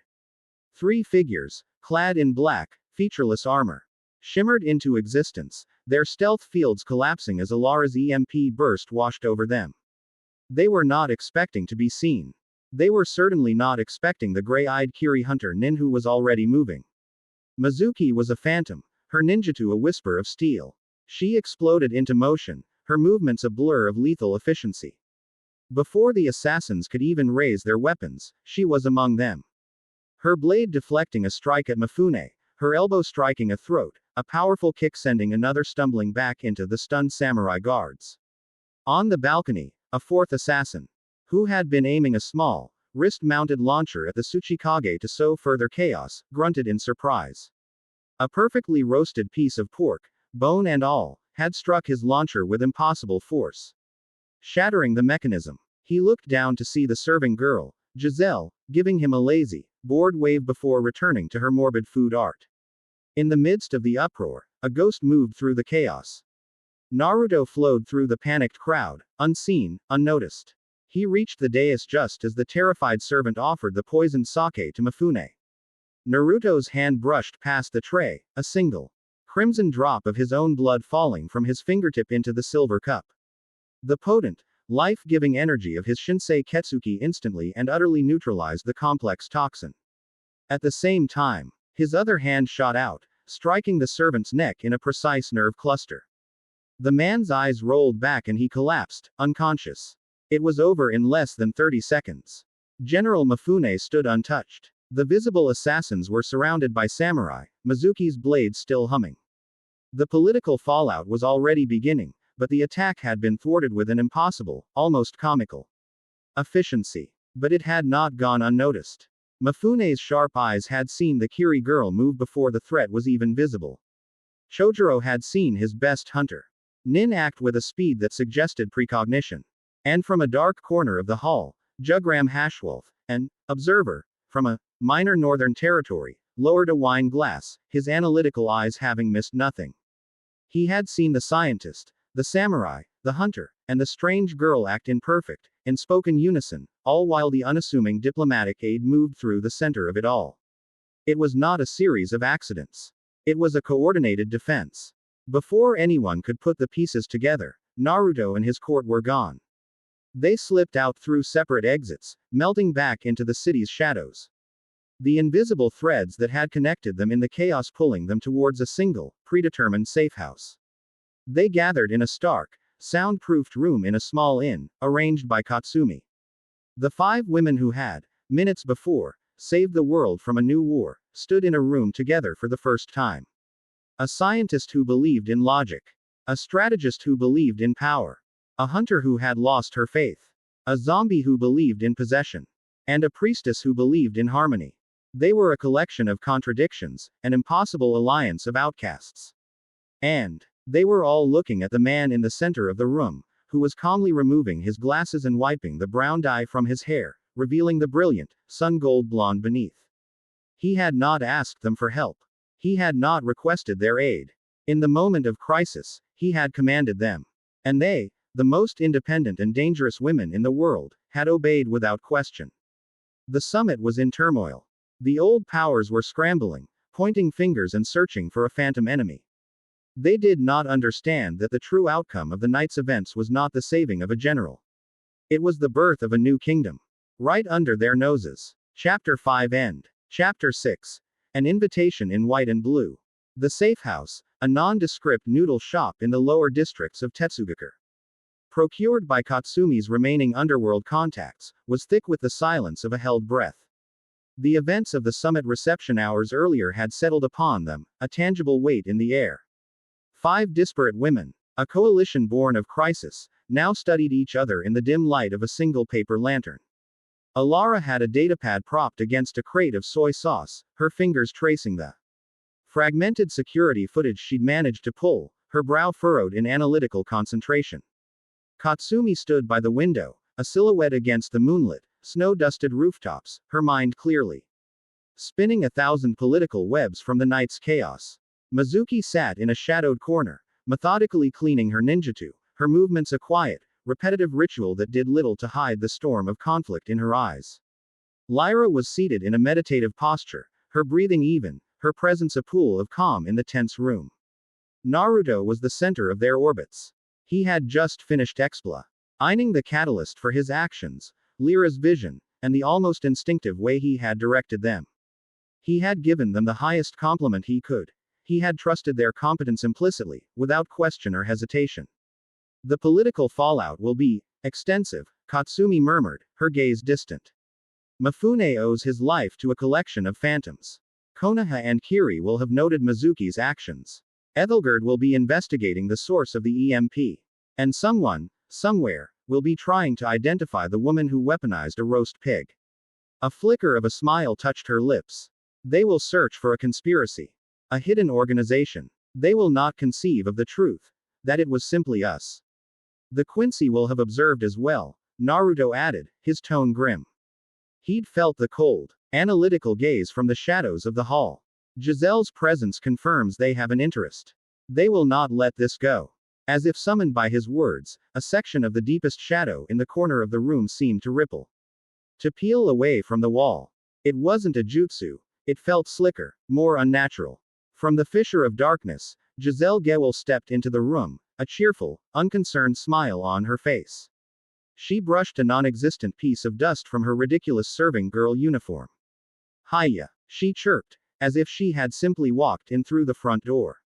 That was super fun. You guys are way better than the Bambis. They just scream and blow things up. You guys are all sneaky. Instantly, the room's atmosphere became a razor's edge. Mizuki was on her feet, her blade a silver streak in her hand. Alara produced a compact, high-frequency stunner from her sleeve. Katsumi's hand subtly moved to the ornate hairpin in her hair, which Naruto knew was likely a poisoned needle. Lyra's eyes opened, her serene expression hardening with a protective gravity. They formed a loose, defensive semicircle around Naruto. Giselle pouted, placing her hands on her hips. Hey, no fair. 5 against 1. I didn't even bring any of my friends. She ignored the weapons aimed at her and looked directly at Naruto, her eyes sparkling with a familiar, possessive glee. Anyway, I'm just here to deliver a message. His Majesty, the big man himself, was super duper impressed with your little light show. He wants to meet you. He sent a formal invitation and everything. An invitat. Ion to walk into the heart of enemy territory. Katsumi's voice was like ice. He must think we are fools. It's a trap, Naruto, Alara stated, her voice tight with logic. Their entire power structure is based on the absorption and subjugation of unique spiritual powers. You would be their ultimate prize. I will not allow this creature to take you, Mizuki said, her stance unwavering. Giselle just giggled. The sound unnervingly loud in the tense silence. Oh, it's not a trap. It's an invitation. She made a little flourish with her hands. See, if it were a trap, I'd have brought, like, a few thousand soldat and maybe an Ijukas or two. This is way more polite. Naruto held up a hand, and the others, after a moment's hesitation, relaxed their postures, though their guards remained up. He looked at Giselle, his gaze calm and analytical. He knew this was not a request. In the world of emperors and gods, an invitation was a command. To refuse was an act of defiance, an admission of fear. Against every logical instinct, against the sound advice of his newfound allies, a slow, dangerous smile spread across his face. He had been a ghost, a legend, a monster lurking in the shadows. His actions at the summit had been the first flash of lightning. Perhaps it was time for the thunder to roll. It's a trap, he agreed with Alara. It's also an unprecedented opportunity. He turned to face his small, formidable court. You cannot defeat an enemy you do not understand. I've seen their hunters. I need to see their king. I need to walk their halls, breathe their air, and look into the heart of their empire. This is reckless, Katsumi argued, her composure finally cracking with a hint of desperation. Your value is strategic, symbolic. To risk it all on a single gamble. Sometimes. You have to kick the hornet's nest to see how many hornets fly out, Naruto countered. He looked at each of them in turn. I will go. While I am gone, your task is to become a functioning unit. Katsumi, find us a permanent, defensible base of operations, somewhere the world isn't looking. Alara, create a secure communication network and begin designing our infrastructure. Mizuki, you are our eyes and ears. I need you to establish an intelligence network. Learn everything you can about the movements of the shinobi villages and the Wandenreich. Lyra, he looked to the priestess, be our anchor. Keep this fragile alliance from shattering. He had given them purpose, agency. He wasn't abandoning them, he was entrusting them with the foundation of their future. He turned back to a beaming Giselle. All right, Gigi, I accept your king's invitation. The journey through the Shadow Gate was a nauseating, sensory deprivation experience. One moment, Naruto stood in the mundane reality of the noodle shop, the next. He was in a river of absolute darkness, a cold, frictionless void where time and space seemed to have no meaning. It was the negative space between worlds, the personal highway of the Quincy. He felt the familiar energies of the world he knew being stripped away, replaced by a constant, humming pressure. It was the feeling of pure reishi, so dense it was like being at the bottom of a spiritual ocean. He emerged into biting, sterile cold. The air was thin and carried no scent, no moisture. He stood in a vast, empty plaza paved with luminous white stone. Before him, the city of Silburn stretched out. A breathtaking and terrifying vista. It was a city of impossible architecture, of towering spires and crystalline fortresses that seemed to be carved from a single, massive glacier. The color palette was a stark, uniform dichotomy of white and a deep, cobalt blue that pulsed with contained energy. There was no sun in the sky, only a static, perpetual twilight emanating from the very air itself. A false sky that offered light but no warmth. Legions of soldat, the Quincy's foot soldiers in white uniforms and featureless masks, marched in perfect, silent synchronicity. Their movements more akin to automata than living beings. This was not a city. It was a monument to order, power, and absolute control. Giselle, who had become giddy and energetic the moment she entered her home dimension, skipped ahead. Pretty neat, huh? No rain, no dirt, no annoying birds. It's super clean. Naruto said nothing, his senses spread wide, absorbing every detail. He could feel the immense, consolidated power of this place. It was a fortress nation, a hidden empire of staggering strength. He was led not to a dungeon, but to the central spire, the royal palace itself.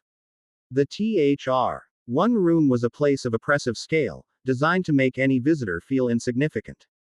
Pillars of what looked like frozen light soared into a vaulted ceiling lost in shadow. The floor was a polished, mirror-like surface that reflected the cold, ambient glow. At the far end of the hall, on a massive, unadorned throne of white stone, sat the Emperor of the Wandenreich. Yhwach. He was a man who looked both middle-aged and ancient. With long black hair and a thick mustache. He wore a heavy, white and black cloak over a simple uniform. But it was his eyes that held Naruto's attention. They were dark and calm. But they held a universe of ancient knowledge and terrifying power. And within those dark eyes were his most unsettling feature. Pupils that were not single points, but multiple, concentric rings, constantly, subtly shifting, as if observing all of reality at once. Beside the throne stood Jugram Hashwolf, his face as serene and unreadable as ever. Naruto Uzumaki. Yhwach's voice was not loud. But it filled the vast space, a resonant baritone that seemed to vibrate in Naruto's very bones. The anomaly. The ghost of two dead clans and the vessel of a beast of legend. You have made quite a stir in my world. Naruto walked forward, his footsteps the only sound in the cavernous hall. He stopped a respectful but defiant distance from the throne. He did not bow. And you are the king of a stolen people. Hiding in the shadows of the world you wish to conquer. You've been making a stir for 1,000 years. A flicker of something. Amusement. Surprise. Crossed Yhwach's face. Ashwolf's hand twitched towards the hilt of his sword. You are bold, Yhwach rumbled. A trait of the Uzumaki. I knew your ancestor, Mito. She had the same fire. But you are different. That power I felt from you. The crimson requiem you performed in Ethelgard. It felt of my people. Explain it. A forgotten story, Naruto replied, his voice calm. A Quincy refugee, fleeing your first failed war 1,000 years ago. Found shelter with the Chinook clan in the Land of Lightning. There was a marriage. A dilution of bloodlines. The power was thought lost, buried. It seems my unique comp. Sishin has brought it back to the surface. He offered a slight, mocking smile. You could say I'm a living relic of your greatest failure. The temperature in the room seemed to drop. Yhwach's eyes narrowed, his multi-pupiled gaze seeming to pierce through Naruto, attempting to read his past, present, and future. But he found only a calm, unyielding wall of will. Every failure is but a stepping stone to ultimate victory. Yhwach said, his voice losing its conversational tone and taking on the weight of prophecy. The world you know is a flawed creation, a grotesque parody of life and death maintained by a silent, imprisoned king. I will reclaim the worlds. I will erase the false concepts of death and fear. All will be returned to one. A being of your unique power could be a cornerstone of the new world I will build. I'm not interested in being a stone in anyone's house, Naruto stated flatly. And I've had enough of men who are willing to sacrifice the world to save it. Your new world sounds like a pristine, orderly, and very boring tomb. The clash of their ideologies was a palpable force in the room. The ancient god king who sought to impose absolute order, and the young outcast who fought for absolute freedom. They were antithetical forces, two sides of a coin that could not both land face up. Yewatch was silent for a long moment. Then, he chuckled, a low, dry sound. You are fascinating. You will remain in Silburn. As my guest. Giselle will see to your needs. I wish to observe you further. To see if that fire you possess is the kind that builds, or the kind that merely burns itself out. The audience was over. Giselle was ecstatic. She had been made Naruto's official minder, a position she lorded over her fellow Sternritter with glee. She dragged him to her personal quarters. A bizarrely decorated suite that was part Gothic dollhouse, part macabre laboratory. Here, he was introduced to the infamous Bambies. Candace Catnip, Sternritter, T. The Thunderbolt, was a tempestuous girl with green hair who crackled with latent electricity and a perpetually short temper. Menina's Macallan, Sternritter, P. The Power, was a tall, curvaceous pink-haired girl with a vacant expression who radiated immense physical strength. And Liltato Lampert, Sternritter, G. The Glutton, sat sullenly in a corner, methodically eating an entire roasted bird. Their reaction to Naruto was a mixture of hostility, suspicion, and predatory curiosity. So this is the pet Gigi's been bragging about. Candace sneered, looking him up and down. Doesn't look like much. He's not even that cute. Giselle says he's strong, Menina said, her voice a soft, airy monotone. Is that true? He's arrogant, Liltato muttered between bites. And he smells weird. Naruto met their aggressive posturing with a calm, almost bored, indifference that seemed to infuriate them more than any return insult could. He treated them not as deadly warriors, but as noisy children. It was Candace who finally snapped. I'm sick of you looking at us like that. She shrieked, sparks flying from her fingertips. You think you're better than us? Let's see you prove it. I challenge you to a fight. A formal duel, in the grand arena. Candace, His Majesty said to observe him, not break him, Liltato sighed. Oh, who cares? If he's as tough as Gigi says, he'll be fine. If not, then he's just trash. Naruto simply shrugged. Fine. The grand arena was another monument to Quincy power, a vast circular amphitheater that could hold thousands. Yewatch himself was present in a high observation box. Along with Hashwolf and a dozen other Sternritter, their white uniforms a stark contrast to the dark gray of the arena floor. Candace, however, was not his opponent. A tall, stoic man with a jaw plate and a calm demeanor stepped forward. It was Kangdu, Sternritter, the Iron. Your opponent is me, Kangdu stated, his voice a metallic baritone. Candace is too emotional. A proper test requires composure. Naruto nodded, falling into a loose, ready stance. He could feel the sheer density of the man's spiritual pressure. This would not be easy. The duel began. Kangdu did not move. He stood, arms crossed. As Naruto closed the distance with blinding speed. Naruto's first blow, a powerful kick aimed at the man's chest, connected with the sound of a sledgehammer striking an anvil. An audible clang echoed through the arena. Kangdu didn't even flinch. Naruto felt a jarring shock run up his own leg. My ability is the Iron, Kangdu stated calmly. My body is harder than any steel you can imagine. Your physical attacks are useless. Naruto backed away, analyzing. Brute force was out. He needed a different approach. He began to move, circling Kangdu, his speed a disorienting blur.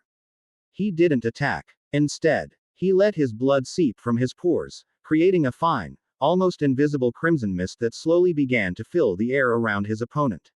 What is this? Kangdu grunted, wary. A poison. Something like that, Naruto replied. He then shifted tactics, using the blood to coat the floor in a micron's thin, impossibly slick film. The next time Kangdu tried to move, his feet slipped. His perfect samurai-like composure momentarily broken. The crowd of Sternritter murmured. This wasn't a fight of power, but of strategy. Naruto was unsettling the unflappable man. Kangdu, growing frustrated, finally lunged, his hands shaped into powerful claws. Enough tricks. He had inhaled the mist. He had absorbed it through his skin. He was saturated. And now, he was in Naruto's domain. Naruto stopped. A cold, predatory smile on his face. You're right. Enough tricks. He looked Kangdu directly in the eye. You make the outside hard. But you forgot about the inside. Kangdu froze. A look of confusion, then horror, spread across his face. He tried to move his arm, but it wouldn't obey. His own body had betrayed him. Naruto made a series of intricate hand signs, a flare of his old shinobi heritage. You are proud of your unyielding defense. Let's see how you like to dance. He seized control of Kangdu's body through the blood he had absorbed. He forced him into a clumsy, humiliating jig. His iron-hard limbs moving with the jerky motions of a marionette. The Sternritter in the stands were stunned into silence. This was not a defeat. It was a desecration. But Naruto wasn't finished. This final act was for one person in the audience. He held out his hands, and a torrent of his own blood flowed into the air before him. He wasn't making blades. He was sculpting. The blood condensed, hardened, and took shape. 3 perfect, autonomous soldiers, crafted from glistening, ruby-hard blood, stood before him. They were not Giselle's shambling, mindless zombies. They were elegant, silent warriors. Their featureless faces radiating a cold, deadly purpose. They moved with all of Naruto's grace and skill. With a flick of his wrist, he sent his blood soldiers forward. They flowed around the puppeted Kangdu, their movements a synchronized ballet of violence. In seconds, they had disarmed him, broken his stance, and held their crimson blades to his throat. The match was over. The arena was utterly silent. The Sternritter stared, their faces a mixture of shock, fear, and for some, a new, terrifying respect. Yawatch, in his high box, leaned forward slightly, a single multi-pupiled eye glinting with genuine, profound interest. Naruto had not just defeated a powerful opponent. He had taken his opponent's strength and turned it into a weakness. He had taken Giselle's signature ability and created a superior, perfected version on the fly. He had demonstrated a level of creativity and absolute control that was more terrifying than any simple explosion of power. Naruto dismissed his blood soldiers, which dissolved back into him. He released his hold on Kangdu, who collapsed to the ground, panting and defeated. He then looked up towards the observation box where Giselle stood with the other Bambis. Her usual playful, sadistic smirk was gone. It was replaced by an expression of pure, breathless awe. Her dark eyes were wide, her lips slightly parted. The look on her face was one of religious reverence. He was no longer her interesting new pet. He was no longer a toy to be played with. In her twisted, macabre world, she was looking at a god. And she knew, with every fiber of her being, that she had to possess him. Chapter 6 End. Chapter 7. The Vow of the Crimson Moon. The silence in the grand arena of Silburn was a weapon in itself. It was a heavy, suffocating thing. Pressing down on the hundreds of assembled Sternritter, each of them forced to confront the impossible spectacle they had just witnessed. Kangdu's humiliating defeat was more than a lost duel. It was a violation of their core principles. Quincy power was absolute, their Shrifts a holy investiture from their king. To see an outsider not only overcome one but subvert and mock it with such contemptuous ease was a theological crisis. In the days that followed, Naruto Uzumaki's status within the Wandenreich underwent a seismic shift. He was no longer a curiosity, a guest, or a prisoner. He was a paradox, a terrifying and respected entity that existed outside their rigid hierarchy. Sternritter who had once sneered at him now averted their gazes, their arrogance replaced by a mixture of fear and wary respect. He walked the sterile white halls of Silburn not as a captive, but as a visiting monarch, his every step followed by whispers and uneasy silence. His only constant companion was Giselle. Her obsession, once a thing of playful, macabre curiosity, had transmuted into a form of zealous, unwavering devotion. She orbited him, a dark moon to his crimson sun. Her usual manic energy tempered by a new, reverent awe. She no longer saw him as a toy to be collected. She saw him as the paradigm shift her entire existence had been waiting for. For his part, Naruto accepted her presence with a calm equanimity that further unnerved the other Quincy. He saw past the giggling sadist to the profound loneliness she wore like a shroud, and he did not flinch from it. The inevitable summons came 5 days after the duel. He was once again brought to the throne room, but this time, the atmosphere was different. The air of judgment was gone, replaced by one of profound, calculating interest. Yawatch sat upon his throne, his multi-pupiled eyes observing Naruto's approach with an unnerving stillness. You have proven yourself to be more than a mere anomaly, Naruto Uzumaki. The ancient king's voice resonated. Your power is not just one of destruction, but of control. Of artistry. Such a gift should not be wasted in the shadows of the old world. He made his offer. A place among the Sternritter. Not as a subordinate, but as a commander. A new letter, a new title. He would be given an army, a territory, a place of honor in the coming war to reclaim the world. It was a tempting offer of power and purpose. Naruto listened patiently, and when the king was finished, he gave his answer, his voice respectful but unyielding. I thank you for the offer, your majesty. But I serve no king. He met Yuacha's gaze without fear. My path is my own. The world you seek to build is one of perfect, silent order. I prefer the chaos of freedom. Hashwolf's hand moved to his sword. But Yuach raised a single finger, stopping him. The king's expression was unreadable, a mask of ancient patience. He was a being who thought in terms of centuries, not days. A direct refusal was not an end, but simply a new variable in his millennia-long equation. A king who serves no one is a king of nothing, Yuach mused. But your power is too unique to be discarded. Or to be allowed to roam unchecked. This was the crux of it. Naruto knew he couldn't fight his way out of the Wandenreich, not against its full might. But he also knew Yuach was too intrigued to simply destroy him. It was time for a strategic gamble. Then allow me to leave your halls, Naruto proposed, his tone reasonable. Your offer is substantial. It requires consideration, away from the influence of your formidable presence. I need to understand what it is I would be fighting for, and what I would be leaving behind. Let me walk in the world for a time. I will give you my final answer when I have found it. It was a lie, a beautifully crafted piece of political theater. He was asking for his freedom under the guise of contemplation. And he offered Yuach the one thing a patient god could appreciate. The promise of a future return on his investment. And you would go alone? Yuach asked, a hint of a smile playing on his lips. I would, Naruto confirmed. No, the king rumbled. You will not. You require an envoy of the Wandenreich to attend you, to answer your questions and to serve as a liaison. A symbol of my good faith. His gaze shifted to the side of the hall, where Giselle had been watching. Her body vibrating with anticipation. Sternritter Z will accompany you. She seems to have a unique rapport with you. She will be my eyes and my voice. It was the perfect compromise. Yuach had a leash, a way to observe him. And Naruto had his exit. Giselle, upon hearing the command, literally skipped with joy, a bright, happy sound that was profoundly out of place in the grim throne room. The transition back through the shadow gate was a welcome rebirth.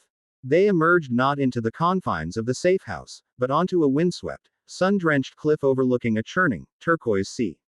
The sudden warmth, the salty spray, the cry of gulls, it was an overwhelming symphony of life after the silent, sterile tomb of Silburn. Giselle spun in a circle, her arms outstretched, her face turned up to the real sun. Wow, it's so bright, and wet, and noisy. She took a deep breath of the sea air.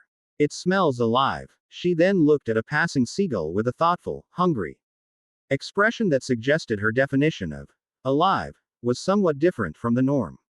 For 2 days, they traveled, Naruto navigating with an innate sense of direction that defied maps. He requisitioned a small, fast sea skiff from a coastal village, paying the fisherman with a single, perfect pearl he had acquired in the Wandenreich. He was heading for a blank space on the world's charts, a place whispered about in his clan's oldest legends. They arrived at an island shrouded in a perpetual, unnatural whirlpool, a maelstrom that would tear any normal ship to pieces. Naruto navigated the currents with practiced ease. The sea itself seeming to part for his small vessel.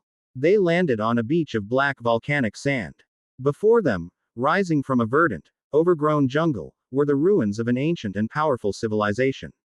Massive stone monoliths, carved with the iconic Uzumaki spiral, stood like silent sentinels. The air hummed with the dormant energy of 1,000 powerful seals. Welcome, Naruto said, his voice tinged with a reverence Giselle had never heard before, to Uzu no Shima. The Isle of Eddies, a forgotten outpost of my clan. Giselle looked around, her eyes wide. It's old. Like, really, really old. I can feel the spirits of everyone who died here. They're quiet. Naruto walked to the largest of the stone archways, the entrance to the ruined citadel. He placed his hand upon its cold surface and channeled a small amount of his chakra into it. The stone flared with a brilliant red light, and ancient Fuinjutsu symbols blazed to life across the entire island, a network of arterial light. A shimmering, semi-transparent barrier rose around the island's perimeter, calming the whirlpools. The island was now sealed, hidden, secure. He had just claimed his birthright. He led her deep into the heart of the ruins, to a place where a natural geothermal spring bubbled up into a series of cascading pools, surrounded by crumbling stone walls and ancient, bioluminescent moss that cast a soft, ethereal glow. The steam rising from the water was warm and smelled of sulfur and minerals. It was a place of profound peace, a scar of his clan's destruction that had been reclaimed and healed by nature. They slipped into the hot, healing water, the silence broken only by the gentle burble of the spring and the distant crash of the waves. It was here, in this sanctuary of his ancestors, that Naruto finally let the walls down. He started to speak, his voice a low murmur that mingled with the steam. He told her everything. Not just the story, but the feeling. The aching loneliness of a childhood where every adult looked at him with fear or pity. The gnawing emptiness of being the container for a beast of immense power, never sure where his own emotions ended and the demons began. He spoke of the bonds he had forged, the joy of being accepted, and the soul-crushing agony of the war that had followed. He told her of his final, bitter disillusionment with Konoha. The realization that the peace he had fought for was just a prettier cage. He spoke not as a god or a monster, but as a man who had been hurt by the world and was trying to find a way to live in it on his own terms. Giselle listened, her head tilted, her usual manic energy subdued by the gravity of his confession. For the first time, she was seeing the deep, foundational wounds that had shaped the incredible being before her. When he was finished, a long silence stretched between them, filled only by the steam and the soft glow of the moss. Then, she spoke, her own voice strangely quiet, stripped of its usual affectation. Everyone leaves. The words were small, fragile. They get old. They get sick. They get sad. They go away. And then you're all alone again. It's dumb. She looked down at her own hands, submerged in the warm water. The first time, it was my kitty, Snowball. He was old. He stopped moving one morning. I cried and I cried and I wished really, really hard that he wouldn't leave me. And then, he got up. Her voice held a note of childlike wonder and remembered horror.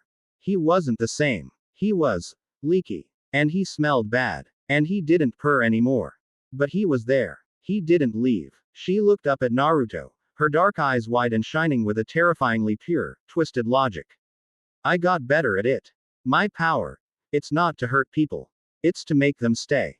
If I like someone, really like them, I don't want them to ever go away.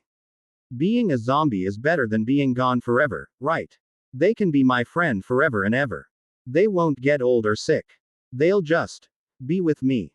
Quote. Naruto stared at her, and in that moment, all the pieces of her strange, cruel, and childish personality clicked into place. Her sadism, her obsession, her macabre nature, it was all the desperate, terrified coping mechanism of a lonely child who had been given a god's power over life and death and had come to the only conclusion her frightened heart could manage. She wasn't a monster who loved death. She was a lonely girl so terrified of being abandoned that she had chosen to master it. He reached out, his hand moving slowly through the water, and gently touched her cheek. She flinched, her eyes wide with surprise. No one had ever responded to her confession with a gesture of simple, unreserved tenderness. No one should have to be that alone, he said softly. And he finally, truly, understood her. The next day, their intimacy, now forged in shared vulnerability, took a new form. Giselle, wanting to show him the truth of her words, led him to a small cove where the carcass of a large thresher shark had washed ashore. Watch, she whispered. She closed her eyes, and a wave of her unique, sickly sweet reishi washed over the dead creature. Its eyes snapped open, a milky white. And with a grotesque series of jerks and twitches, the shark flopped onto its belly, a shambling, mindless puppet of decaying flesh.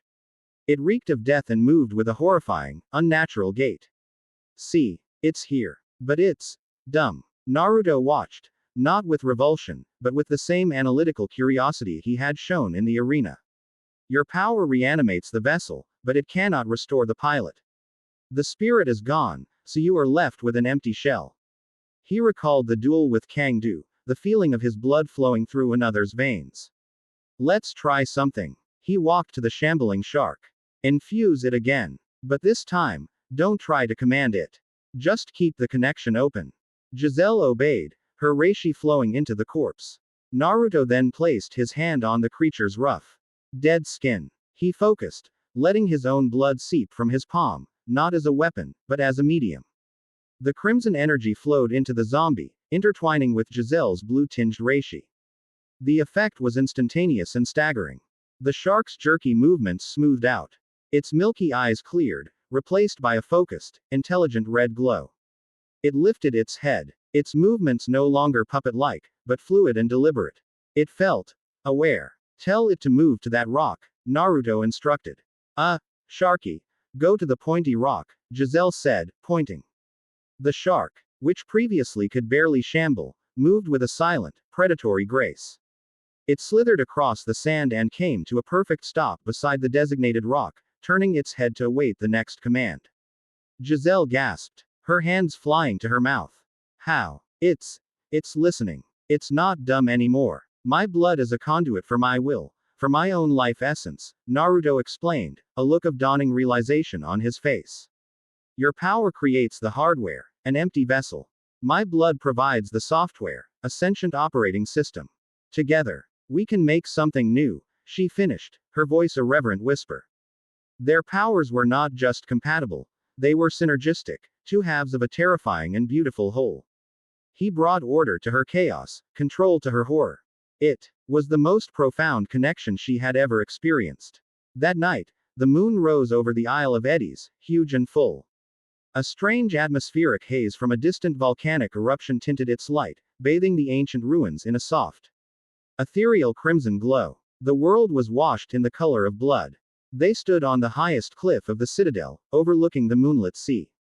The emotional intimacy of their confessions, the raw, physical proof of their power's synergy, it had all led to this single, inevitable moment. There was no proposal, no question.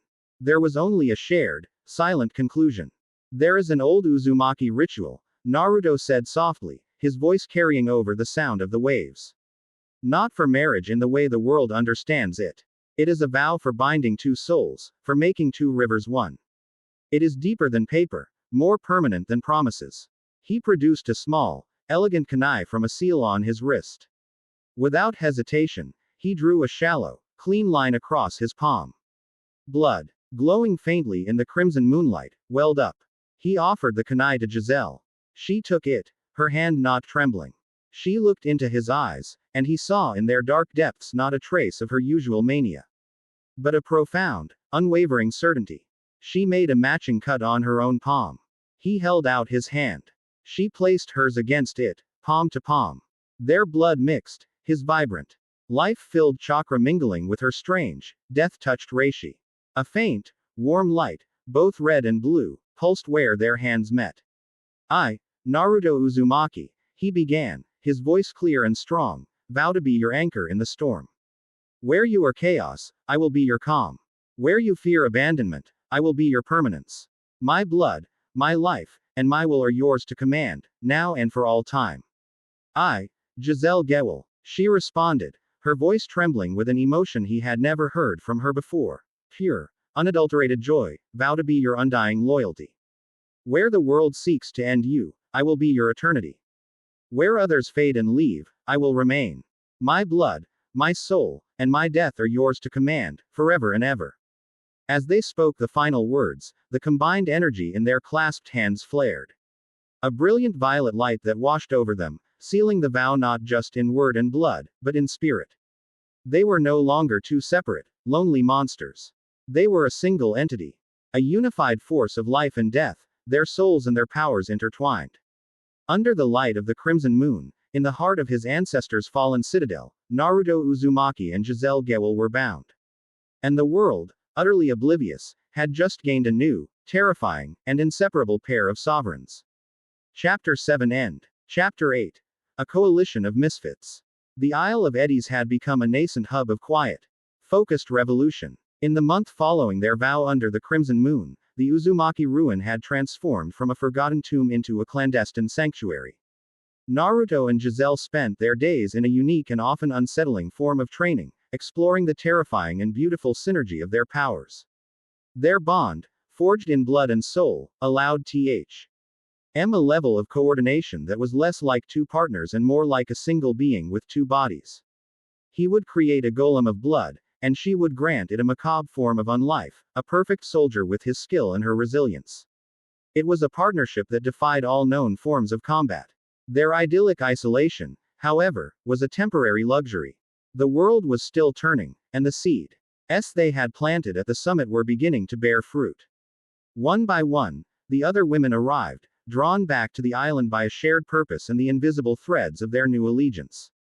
Katsumi was the first, arriving on a stolen land of iron skiff, her silk kimono traded for more practical traveling clothes, though she had lost none of her aristocratic grace. She brought with her maps, political analyses, and a meticulously researched list of potential locations for their future nation, unclaimed territories, forgotten protectorates, and islands rich in resources, all ripe for the tea. Acting by a group with the power to hold them. Alara followed a week later, her arrival heralded by the near-silent hum of an advanced, experimental hovercraft of her own design. She had established the first node of their secure communications network, a quantum-entangled system that was, for all intents and purposes, unhackable. She also brought schematics for defensive technologies, power generation, and infrastructure. Her mind already building their future city of science and freedom. The last to arrive was Mizuki. She appeared as she always did, like a ghost, a silent shadow detaching itself from the twilight gloom. She brought no maps or machines. She brought whispers, rumors, and the scent of a gathering storm. She brought the first piece of critical intelligence from their fledgling network. They gathered in the central chamber of the citadel, the same place where Naruto and Giselle had trained, the ancient stone walls now lit by Alara's glowing lumen panels. I have a name, foe. Are the organization that attempted the assassination of General Mifune, Mizuki began, her voice the low, professional tone of a field report.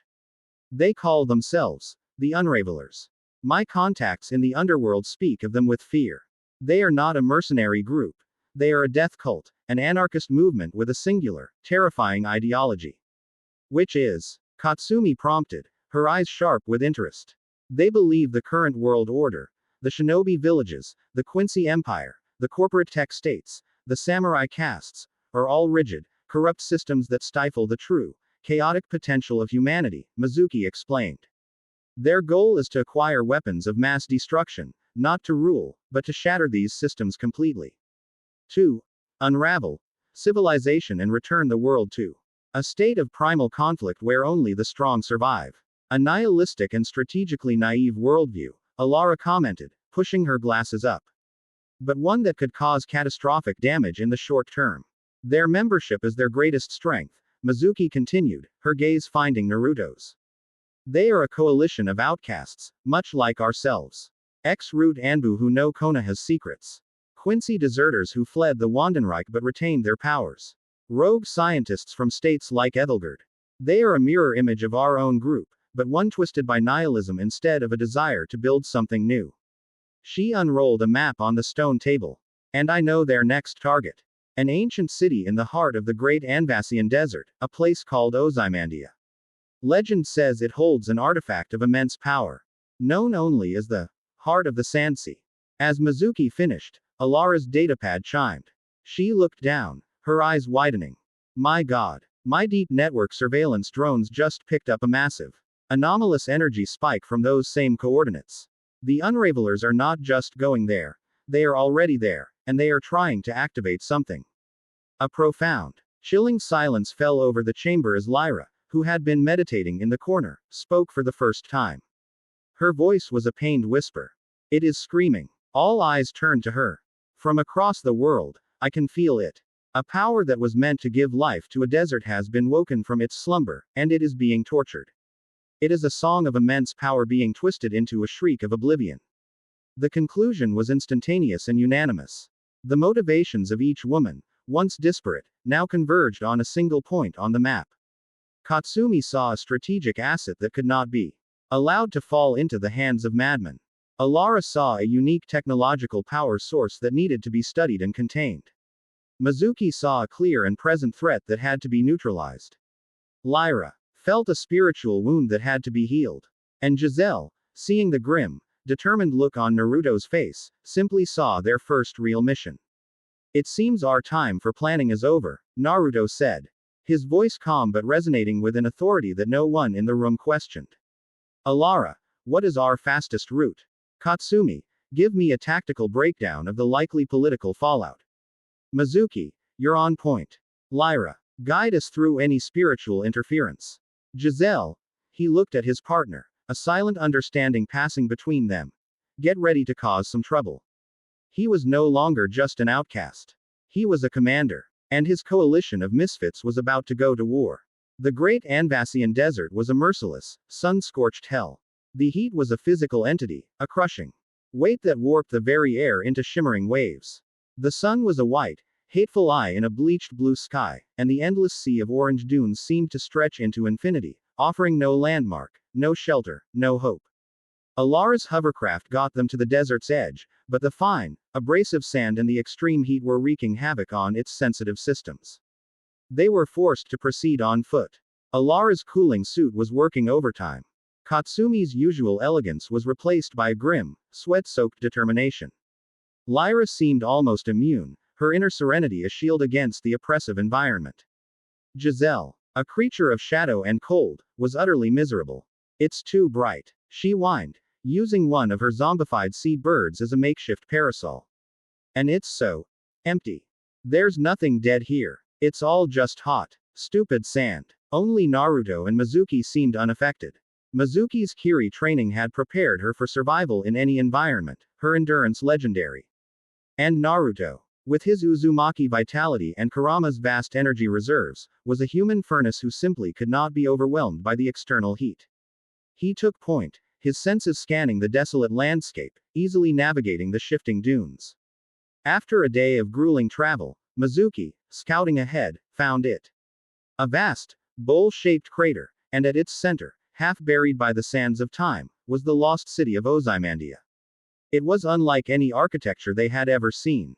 The buildings were not made of stone or wood, but of a strange, obsidian-like material that seemed to absorb the sunlight, and their designs were a fusion of elegant sweeping curves and brutally sharp, crystalline angles.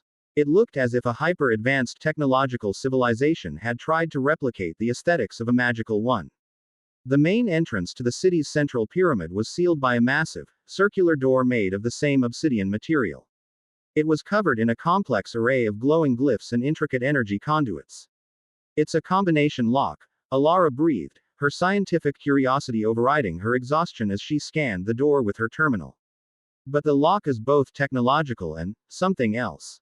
The glyphs describe a political and philosophical dilemma, and the conduits require a precise sequence of energy frequencies to open. Katsumi stepped forward, her eyes scanning the ancient text.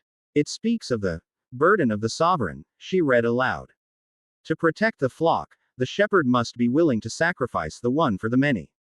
To preserve the soul, the shepherd must be willing to sacrifice the many for the one. Present the true path. Her eyes gleamed. It's a classic ethical paradox. Not a riddle with a single answer, but a test of political philosophy. Wildcats. Umi began deconstructing the philosophical nuances of the text, arguing that the true path was a third option, empowering the flock to protect itself. Alara analyzed the conduits. It's a binary system based on the philosophical choice. Alara realized. Katsumi, your interpretation is the key. Tell me the core tenets of your third path, and I can translate them into the energy frequencies required. For the next hour, the strategist and the scientist worked in perfect sync, one deciphering ancient political theory while the other translated it into applied energy science. Finally, Alara input the last frequency. With a deep groan that shook the very dunes, the massive door slid open, revealing a dark passage leading into the depths of the pyramid. The corridor beyond was a new kind of hell. It was long, perfectly straight, and shrouded in a darkness that Alara's light panels could barely pierce. The air was cold and thick with a palpable sense of menace.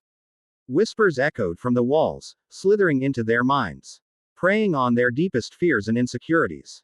You are a failure, a monster, you will be abandoned, your science is meaningless, your loyalty is a lie.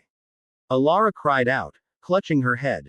Katsumi's confident posture wavered, her face paling. Mizuki's hand tightened on her sword, her knuckles white. It is a spiritual assault. Lyra's voice was a calm anchor in the psychic storm. A ward designed to turn the mind against itself. Do not listen. Empty your thoughts. Focus on my voice. She began a low, resonant chant, a simple, harmonious melody. The sound wove a shield of serenity around them, pushing back the insidious whispers. As they walked, she guided them. Focus on your truth. You are not your fears. You are not your past. You are the choice you make in this moment. Giselle, surprisingly, seemed utterly unfazed. She was skipping through the corridor, humming her own off-key tune. Gigi, how are you not affected? Naruto asked, his own mental fortitude, bolstered by Kurama, holding strong. She giggled. Oh, the whispers are kinda boring, actually. The ones already in my head are way scarier. And they have better insults. They passed through the hall of whispers and into the next chamber. A vast, multi-leveled room filled with a dizzying array of moving platforms, whirring gears, and sweeping, scythe-like blades that swung on massive pendulums. Poisoned darts shot from hidden alcoves in complex, unpredictable patterns. A mechanical gauntlet, Alara noted, her analytical mind immediately trying to calculate the timing of the traps. The precision is inhuman. It's a death machine. Before anyone could formulate a plan, Mizuki was already moving. Stay here, she commanded, her voice sharp. She became a gray blur. She moved not through the traps, but with them. Her body a part of the deadly mechanism.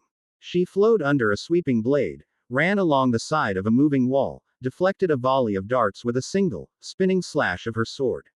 She was not just dodging, she was mapping. After a terrifying 30 seconds, she was on the other side of the room, unscathed. There is a path, her voice echoed back. Timing is 3.7 seconds between blade sweeps. The third tile in every fifth row is a pressure plate. Follow my exact steps. She guided them through the lethal dance, her silent competence ensuring their safe passage. The final antechamber before the central core was a massive, domed cavern. Standing in silent rows were hundreds of automaton guardians. They were 7-foot-tall constructs of the same obsidian metal, their featureless heads glowing with a dull, malevolent red light. As the group entered, the guardians activated, their synchronized movements shaking the cavern. Too many for a direct assault, Katsumi assessed, her strategic mind calculating the odds. We would be overwhelmed. Not necessarily, Giselle said, a wide, predatory grin spreading across her face. They're not alive, but they're not really dead, either. They're just off. She turned to Naruto, her eyes gleaming. Can we? Naruto nodded. Show them what we can do. As the first wave of automatons charged, Mizuki and Naruto met them head on. A whirlwind of steel and fists, shattering the constructs into pieces. But for every one they destroyed, 2 more took its place. Giselle stepped forward, her hands outstretched. Okay, my little tin soldiers. Time to play for the winning team. A massive wave of her reishi washed over the battlefield. The shattered pieces of the automatons they had just destroyed began to twitch and scrape across the floor. But then, Naruto placed his hand on her shoulder, pouring his own crimson, chakra-infused blood energy into her, acting as an amplifier and a control system. The effect was spectacular. The broken pieces didn't just reanimate, they reformed. Metal shards, wires, and crystal power cores flew together, creating grotesque but brutally effective new soldiers. A torso with 3 bladed arms skittered across the floor like a crab. A single leg attached to a power core hopped about, kicking with immense force. It was an army of bizarre, horrifying scrap metal zombies.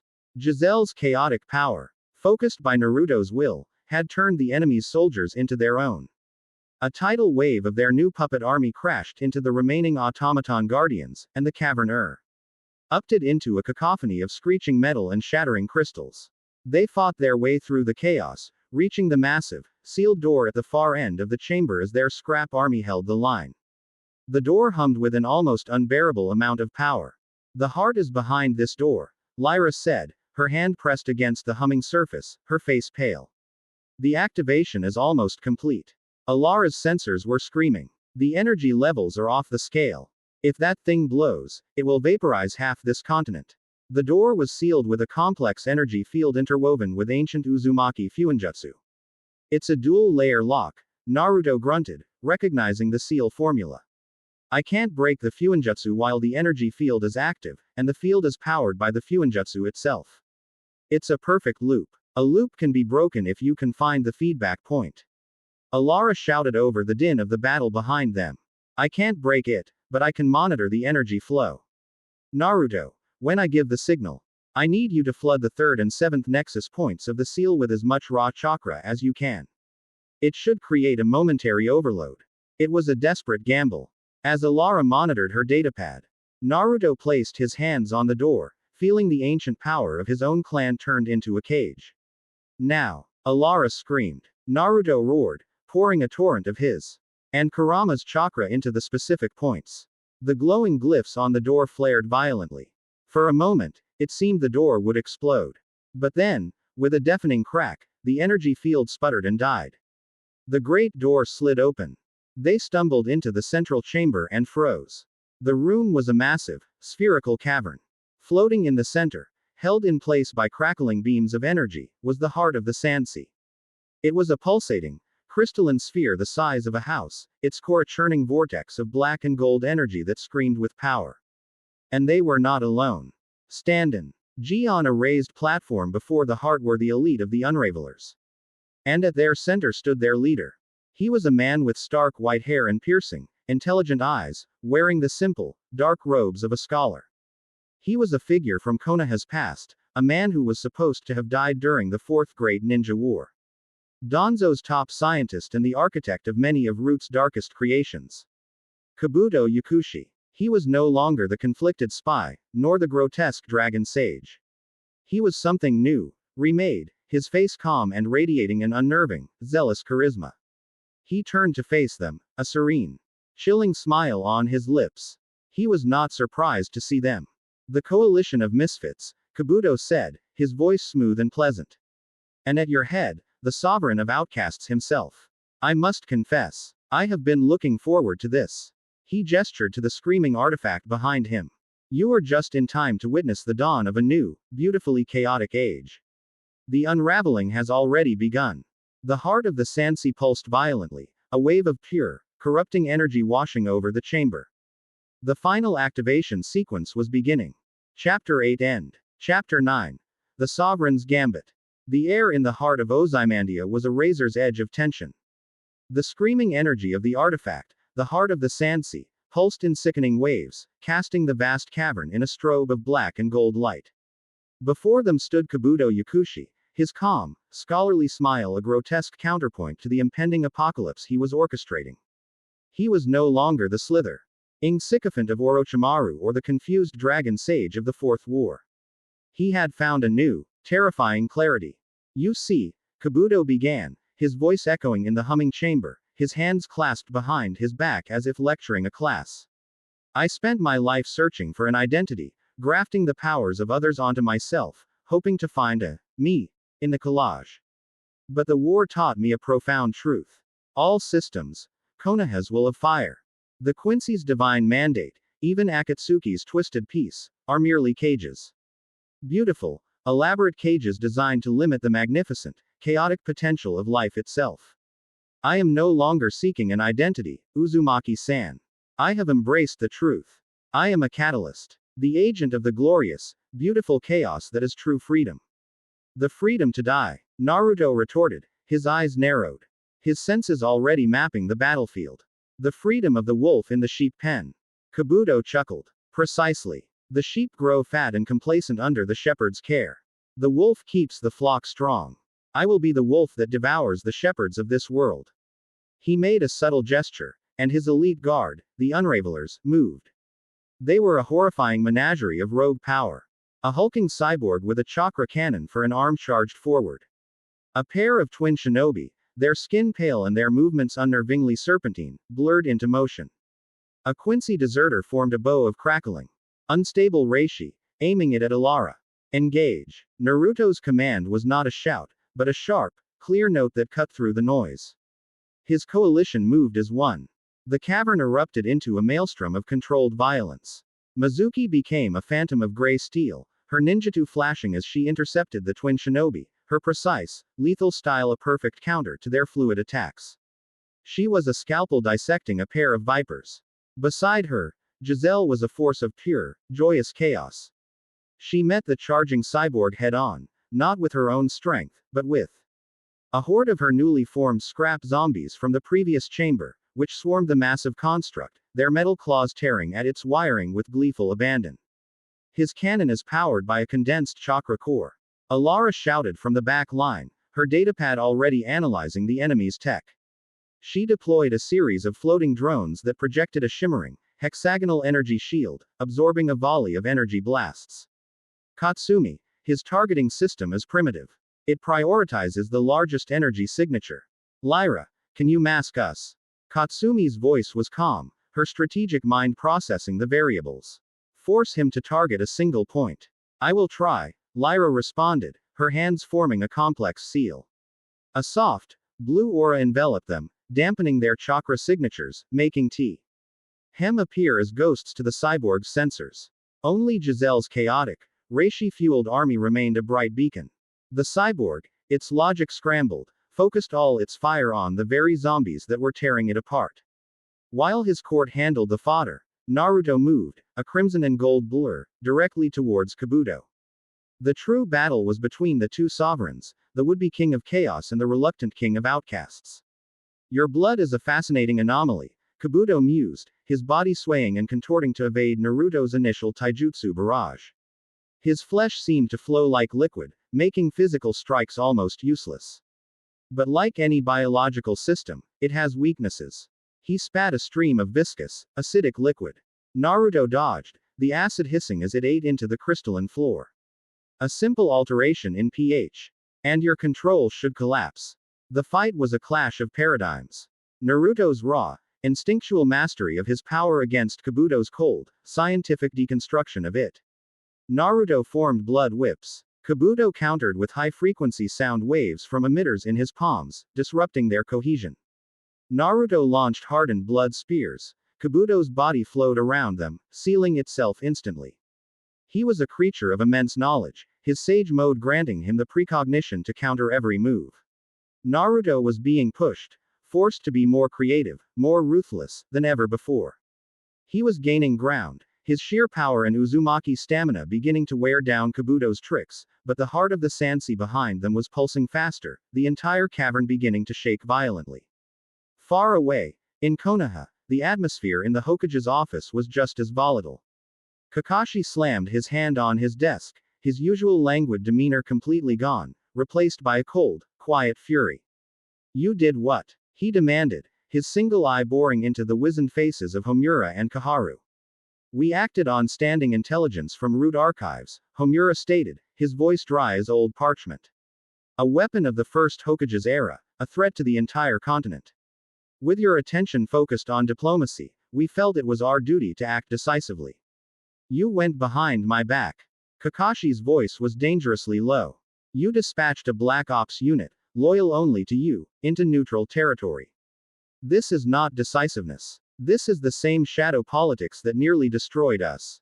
Recall them. Now. Kaharu shook her head. The unit is operating under a seal of absolute autonomy. They cannot be recalled. They will secure the asset and eliminate any and all threats to Konoha. Including the Uzumaki boy. Should he interfere? Kakashi stared at them, the truth crashing down upon him. This wasn't about a weapon. It was about eliminating Naruto, the one piece on the B. Board the village elders could no longer control. The schism in Konoha's leadership was now a gaping, unbridgeable chasm.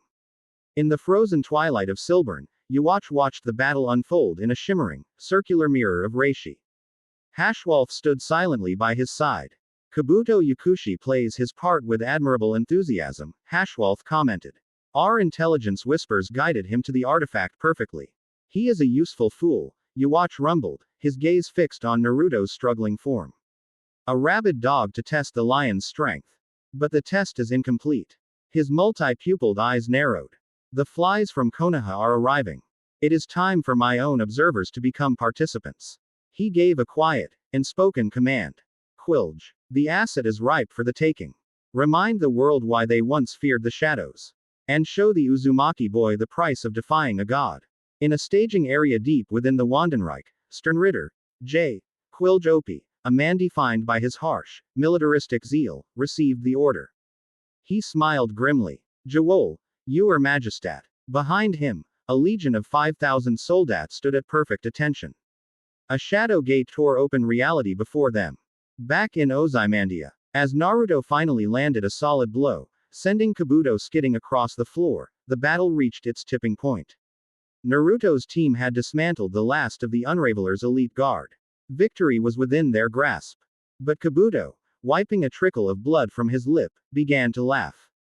A wild, unhinged sound. You've won this little skirmish, Uzumaki-san. But you are so focused on my chaos. You failed to see the far more dangerous order lurking in the wings. He cackled. You think I wasn't aware I was being watched? The whispers from the shadows of Konoha, the silent eyes of the Quincy, I used them. I used their ambition and fear to draw all the world's predators to this one, tiny cage, also I could watch you tear each other apart. As he spoke, his words became prophecy. The very air above them tore open with a sound like ripping fabric. A massive shadow gate yawned into existence, and from it, a river of white uniformed Quincy soldat poured into the cavern, descending on columns of pure reishi. Leading them was Quilge Opie, his expression one of harsh, fanatical superiority. Simultaneously, the cavern walls exploded inwards at a dozen points. From the dust and debris emerged squads of Konoha Anbu. Their animal masks utterly blank, their bodies radiating the cold, emotionless chakra of Root. The world devolved into a nightmare. The Quincy and the Anbu ignored each other. Their sole targets were Naruto's coalition and the artifact. The cavern became a three-way slaughterhouse. Energy blasts from the Quincy Legion tore through Giselle's remaining zombies. The Anbu moved with silent, coordinated precision, launching sealing and paralyzing jutsu at his friends. Naruto's group, already weary from their fight with the Unravelers, was instantly overwhelmed. They were caught in a deadly crossfire. Outnumbered 1,000 to 1. They formed a desperate circle around the chamber's center, their backs to each other. Alara's shields flickered and died under the sheer volume of fire. Mizuki took a Quincy's Heilig file to the shoulder as she shielded Katsumi from an Anbu's poison-laced kunai, crying out in pain. Lyra was pale with exhaustion, her healing light struggling to keep up with the constant, overwhelming damage. Giselle watched in horror as her scrap zombies were systematically purified and disintegrated by the Quincy's light-based attacks, her power utterly negated. Kabuto had vanished, content to watch the glorious chaos unfold from a safe distance. The heart of the Sansei, overloaded by the sudden influx of violent energy, began to pulse erratically, a final catastrophic detonation now only seconds away. Naruto saw it all in a horrifying, single moment of clarity. His friends, his court, his family, were about to be slaughtered. The Earl's great powers had shown their true faces. They were vultures, willing to sacrifice anyone to claim a prize. The artifact was about to erase everything. He had tried to be a ghost. He had tried to be a surgeon, cutting out the world's cancers with precision. But the world had proven it did not want a surgeon. It needed a god. He made his choice. A cold, absolute calm descended over him. He closed his eyes, reaching into the deepest part of his soul, to the vast, raging ocean of power that slept there. Kurama, his voice was a whisper in the shared space of his mind. They have left me no other path. Are you with me, partner? We are about to remind them what real power looks like. A titanic, earth-shaking roar of pure, affirmative rage was his only answer. Naruto opened his eyes. They were no longer blue. They were the crimson, slitted eyes of the Nine Tails, glowing with an apocalyptic light. He bit his thumb, drawing blood, and slammed his open palm onto the crystalline floor. Ban Butsu Sozo. Akaki Tenshu. All things creation. The Crimson Citadel. It was not a summoning. It was a genesis. The entire cavern, the entire pyramid, the very desert itself groaned. Cracks spread from Naruto's hand. Not of destruction, but of creation. A liquid erupted from the ground, a substance of impossible volume and density. It was blood. His blood, supercharged and multiplied a thusa. ND times over by the nine tails limitless yang chakra, drawing on the very life essence of the planet. It surged upwards, forming a colossal, humanoid shape that shattered the roof of the cavern and rose into the desert sky. It was not a chakra avatar. It was a physical, living god of blood, 100 meters tall. It had the snarling, demonic features of Kurama, but it was sculpted from a shimmering, flowing, and hardening crimson material that seemed to drink the very light from the sky. In the center of its chest, like a heart in a ribcage of bone-white blood, Naruto floated, his arms crossed, his expression one of cold, divine fury. The Crimson Citadel acted. One of its titanic hands, larger than the Hokage monument, moved with impossible, gentle speed. It descended into the ruined cavern and enclosed his 5 companions, shielding them within an unbreakable, translucent barrier of hardened blood. Its other hand plunged into the cavern floor, ignoring the raging battle. It ripped he heart of the Sansi from its moorings, containment field and all. The screaming artifact was brought before the Avatar's face. Then, the hand clenched. The artifact, a weapon that could have vaporized a continent, was crushed into inert, glittering dust, its chaotic energy harmlessly absorbed into the Avatar's infinite mass. Silence. The Quincy and the Anbu alike froze, their minds unable to see, comprehend the scale of the being that now towered over them. The Avatar turned its burning, crimson gaze upon them.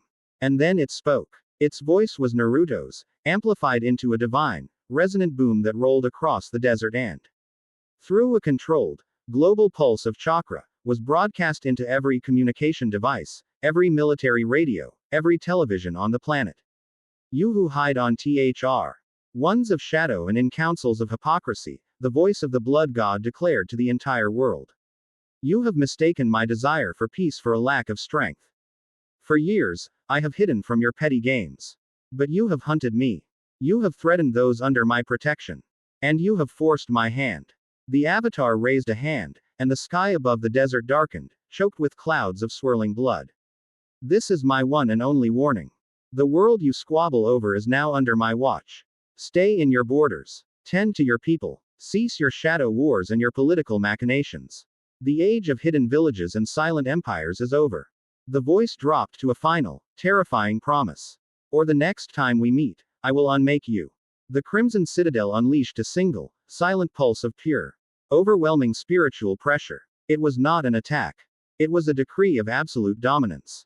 Every single Quincy and Konoha shinobi in the desert was slammed into instant, jarring unconsciousness. Their bodies unharmed but their spirits momentarily crushed. Their weapons, from kunai to reishi bows, dissolved into dust. The battle was over. The war had just begun. The colossal avatar of blood dissolved, flowing back into the earth, until all that remained was Naruto, panting slightly, standing in the center of the now silent, sun-drenched cavern. His friends were safe. The world was terrified. And he had just made his sovereign's gambit, declaring himself a new, global power, an enemy to all the old ones. Chapter 9 End. Chapter 10.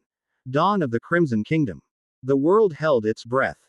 In the hours following the broadcast from the great Anvasian desert, a profound, terrified silence fell over the global corridors of power. For the first time in a millennium, since the age of the Sage of Six Paths himself, a single individual had held the entire planet hostage, not with a threat of destruction, but with a promise of order. The Crimson Citadel's decree had not been a tantrum, it had been a paradigm shift. A declaration that the old rules of the game were now null and void. In Konoha, the Council of Elders chamber was a scene of pandemonium. The civilian council members were apoplectic with fear and rage, while the clan heads were locked in grim, stunned silence. Homura and Kaharu, the architects of the disastrous Anbu mission, were politically shattered, the IR authority crumbling to dust under the weight of their catastrophic failure. Kakashi Hatake, the sixth Hokage, stood before them all, his face a mask of cold fury and deep, personal sorrow. In his mind's eye, he saw a memory, a small, blonde-haired boy vowing to become Hokage to gain the world's acknowledgement. The boy had finally achieved it, but not in any way they could have ever imagined. E-World did not just acknowledge Naruto Uzumaki, it now bowed to his shadow. Konoha's greatest hero had become its most terrifying adversary, and Kakashi knew, with a certainty that felt like a physical weight on his soul, that they had driven him to it. In the sterile twilight of Silburn, the reaction was vastly different. Yhwach sat upon his throne, a slow, predatory smile spreading across his face as he watched the last vestiges of Naruto's crimson avatar fade from the scrying mirror. Jugram Hashwolf stood beside him, his usual serene expression replaced by one of profound, analytical gravity. He has declared himself a third power, Hashwolf stated. A king in his own right. He has made himself an enemy of all the old nations. No, Yhwach corrected, his voice a low, pleased rumble. He has not made himself an enemy. He has made them irrelevant. The ancient Quincy king leaned forward, his multi-pupiled eyes gleaming with a light that had not been seen in 1,000 years. It was the light of a worthy challenge. The Soul King, the Shinigami, and now, this Crimson Sovereign. The game has become far more interesting. Let the old world tremble. The boy has simply cleared the board for the real war to begin. From Ethelgard to Kurigakure, from the land of iron to the smallest daimyo's court, the story was the same. Fear, frantic military re-evaluations, and the dawning, horrifying realization that their spies, their assassins, their political games, were all children's toys in the face of a man who could become a god of blood at will. The journey back to the Isle of Eddies was a tense, silent flight through the underbelly of the world. With every nation's military on high alert, they were the most wanted individuals on the planet. Mizuki's genius for stealth and evasion was the only thing that kept them hidden. She guided them through forgotten sea lanes and ancient, submerged tunnels, her senses a sharp, protective shield around them. They used the long, arduous journey to heal. Lyra, though exhausted, tended to Mizuki's shoulder, her gentle, life-giving energy knitting the tissues that the Quincy's arrow had torn asunder. Alara, her scientific mind buzzing with a trillion new data points, worked ceaselessly, analyzing the residual energy signatures from Naruto's avatar, trying to comprehend the sheer physics-defying scale of what he had done. Katsumi was quiet, her gaze distant, her mind already navigating the treacherous new political landscape they had created. Giselle was the only one who seemed utterly at peace. She remained by Naruto's side, her presence a constant, reassuring weight. The world was terrified of the monster he had become. She, however, had never looked at him with more adoration. He had shaken the foundations of the world not for power, not for glory, but to protect them. In her twisted, loyalty-obsessed heart, it was the grandest romantic gesture she could possibly imagine. When they finally passed through the whirl pools and saw the shores of Uzu no Shima, it was like a collective exhalation. The moment they crossed the threshold of Naruto's barrier seals, the crushing weight of the world's fear and attention seemed to vanish, replaced by the serene, humming energy of the ancient island. This was not just a base or a ruin. It was the only safe harbor on Earth. It was home. Days later, once their wounds had been tended and their spirits had settled, Naruto gathered them in the central chamber of the citadel. The 5 women, the founding members of his new world order, formed a semicircle before him. Air was not one of a commander addressing his troops, but of a partner consulting his council. We have defied the world, Naruto began, his voice calm and steady. We have shown them our power. Now they are watching, waiting, expecting us to be nothing more than conquerors, another brand of tyrant. We must show them they are wrong. The question is no longer how we survive. It is what we build. Katsumi was the first to speak. Her eyes alight with a fire he had not seen before, the fire of a master strategist who has finally been given a worthy canvas. Power is meaningless without legitimacy. A kingdom without a declaration is just a fortress. We need a manifesto, a statement of principles that defines us not by what we are against, but by what we are for. A declaration of sovereignty can serve as a banner for all the others who are suffocating under the old systems. Allow me to be our voice. Alara stepped forward next, her datapad already glowing with complex schematics. A nation needs more than ideals. It needs a nervous system. It needs power, clean water, shelter, and defenses that can withstand the armies we have just antagonized. The island is rich in geothermal energy and latent chakra. I can design a city that is self-sustaining, a fortress of science and innovation that will be a testament to our new way of life. I will build our body. Mizuki, who had been standing silently in the corner, took a step into the light. The conflict in her eyes was gone, replaced by a new, sharp clarity. A body that cannot see its enemies as blind, and one that cannot fight for itself as a corpse. The world will send spies. They will send assassins. I will be ready for them. I will build our intelligence network. I will train those who seek refuge here, not as shinobi loyal to a village, but as protectors loyal to our ideals. I will be our eyes and our sword. Lyra, her serene presence a calming influence, spoke next. A body with no connection to its soul is an automaton. This land is ancient, powerful. It has accepted us. I will be its caretaker. I will ensure our connection to this home remains pure, that the spirit of our people and the spirit of the island grow together in harmony. A nation must have a soul, and I will be its guardian. Finally, all eyes turned to Giselle. She looked around at the others, at their grand, noble purposes. She just grinned, a flash of her old, unsettling self. You guys are all good at building stuff. I'm good at taking things apart and making sure they stay taken apart. She hooked her arm through Naruto's, her tone turning fiercely protective. I'll handle internal security, and I'll be the one to greet anyone who gets past Mizuki-chan's little spies. I'll make sure everyone remembers why it's a bad idea to hurt anyone who lives here. Especially Naru-kun. Her loyalty, absolute and eternal, was her defined role. She was the kingdom's final, terrifying line of defense. She was its heart. Naruto looked at the 5 incredible women before him. A stateswoman, a scientist, a soldier, a priestess, and a queen. His coalition of misfits. His court. Then let's begin, he said. 2 days later, Katsumi's declaration, transmitted via Alara's untraceable network, shocked the world a second time. It was not a declaration of war. It was a declaration of existence. It announced the founding of the sovereign state of Uzu, named for Naruto's lost clan. The Crimson Manifesto, as it came to be known, was a work of political genius. It laid out their principles.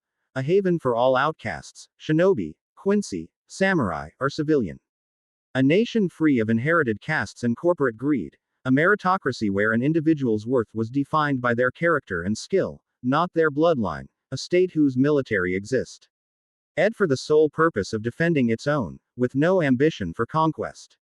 It was a direct, ideological assault on the foundations of every other major power, and it ended with a simple, open invita. Tion. For those of you who have been forgotten, for those who have been cast out, for those who dream of a world where you are defined by your own choices, we are waiting. Come home. In the weeks that followed, they began to build. Alara's advanced construction drones worked alongside Giselle's tireless zombie laborers, carving a new city from the ancient ruins of the old. Mizuki began training He first wave of refugees who had answered their call, a motley collection of missing nin, disgraced samurai, and disillusioned civilians. Katsumi found herself fielding a surprising number of covert inquiries from smaller nations, seeking to understand this new power. One evening, as the sounds of construction settled, Naruto found the 5 women gathered near the hot springs, watching the sky bleed into twilight. He sat with them, not as their commander, but as their partner. I chose this path to protect you, he said, his voice quiet and sincere. All of you. I would burn the world to the ground before I let anyone harm you. He looked at each of them, his gaze lingering. I know our situation is unconventional. I cannot offer you a simple life. But I can offer you my absolute loyalty. My respect. My protection. This council is a partnership of equals. And my feelings for each of you are an extension of that same deep, unwavering respect. You are the founding mothers of this nation. You are my court. And you are my family. There were no tears, no dramatic declarations. There was only a quiet, profound understanding that settled over them. They were bound not by a shallow romance, but by a shared purpose. A shared danger, and a fierce, mutual loyalty that was stronger than any army in the world. The next morning, Naruto and Giselle stood on the highest cliff of the citadel. The same spot where they had made their blood vow. The sun was rising, casting a brilliant, golden-red glow over their burgeoning city. The first structures of Alara's design were taking shape, powered by the island's core. In the training grounds below, Mizuki was overseeing a new generation of protectors. The air hummed with the energy of a new beginning. Giselle leaned her head against his shoulder. Her usual manic energy replaced by a quiet, contented stillness. The entire world was arrayed against them, but here, in their sanctuary, she had never felt safer. Are you scared, Naru-kun? She asked softly, her eyes on the distant, hostile horizon. Naruto looked down at the city they were building, at the home they had forged from the ashes of their pasts. He thought of the 4 other incredible women who had staked their lives on his vision. He felt the immense, calm power humming in his veins, a power he now understood as a tool of creation as much as destruction. A slow, confident smile touched his lips. He wrapped an arm around his Crimson Queen, his partner in this impossible venture. No, he said, his voice filled with a quiet, unshakable certainty that seemed to echo the rising sun itself. We're just getting started. Chapter 10 End.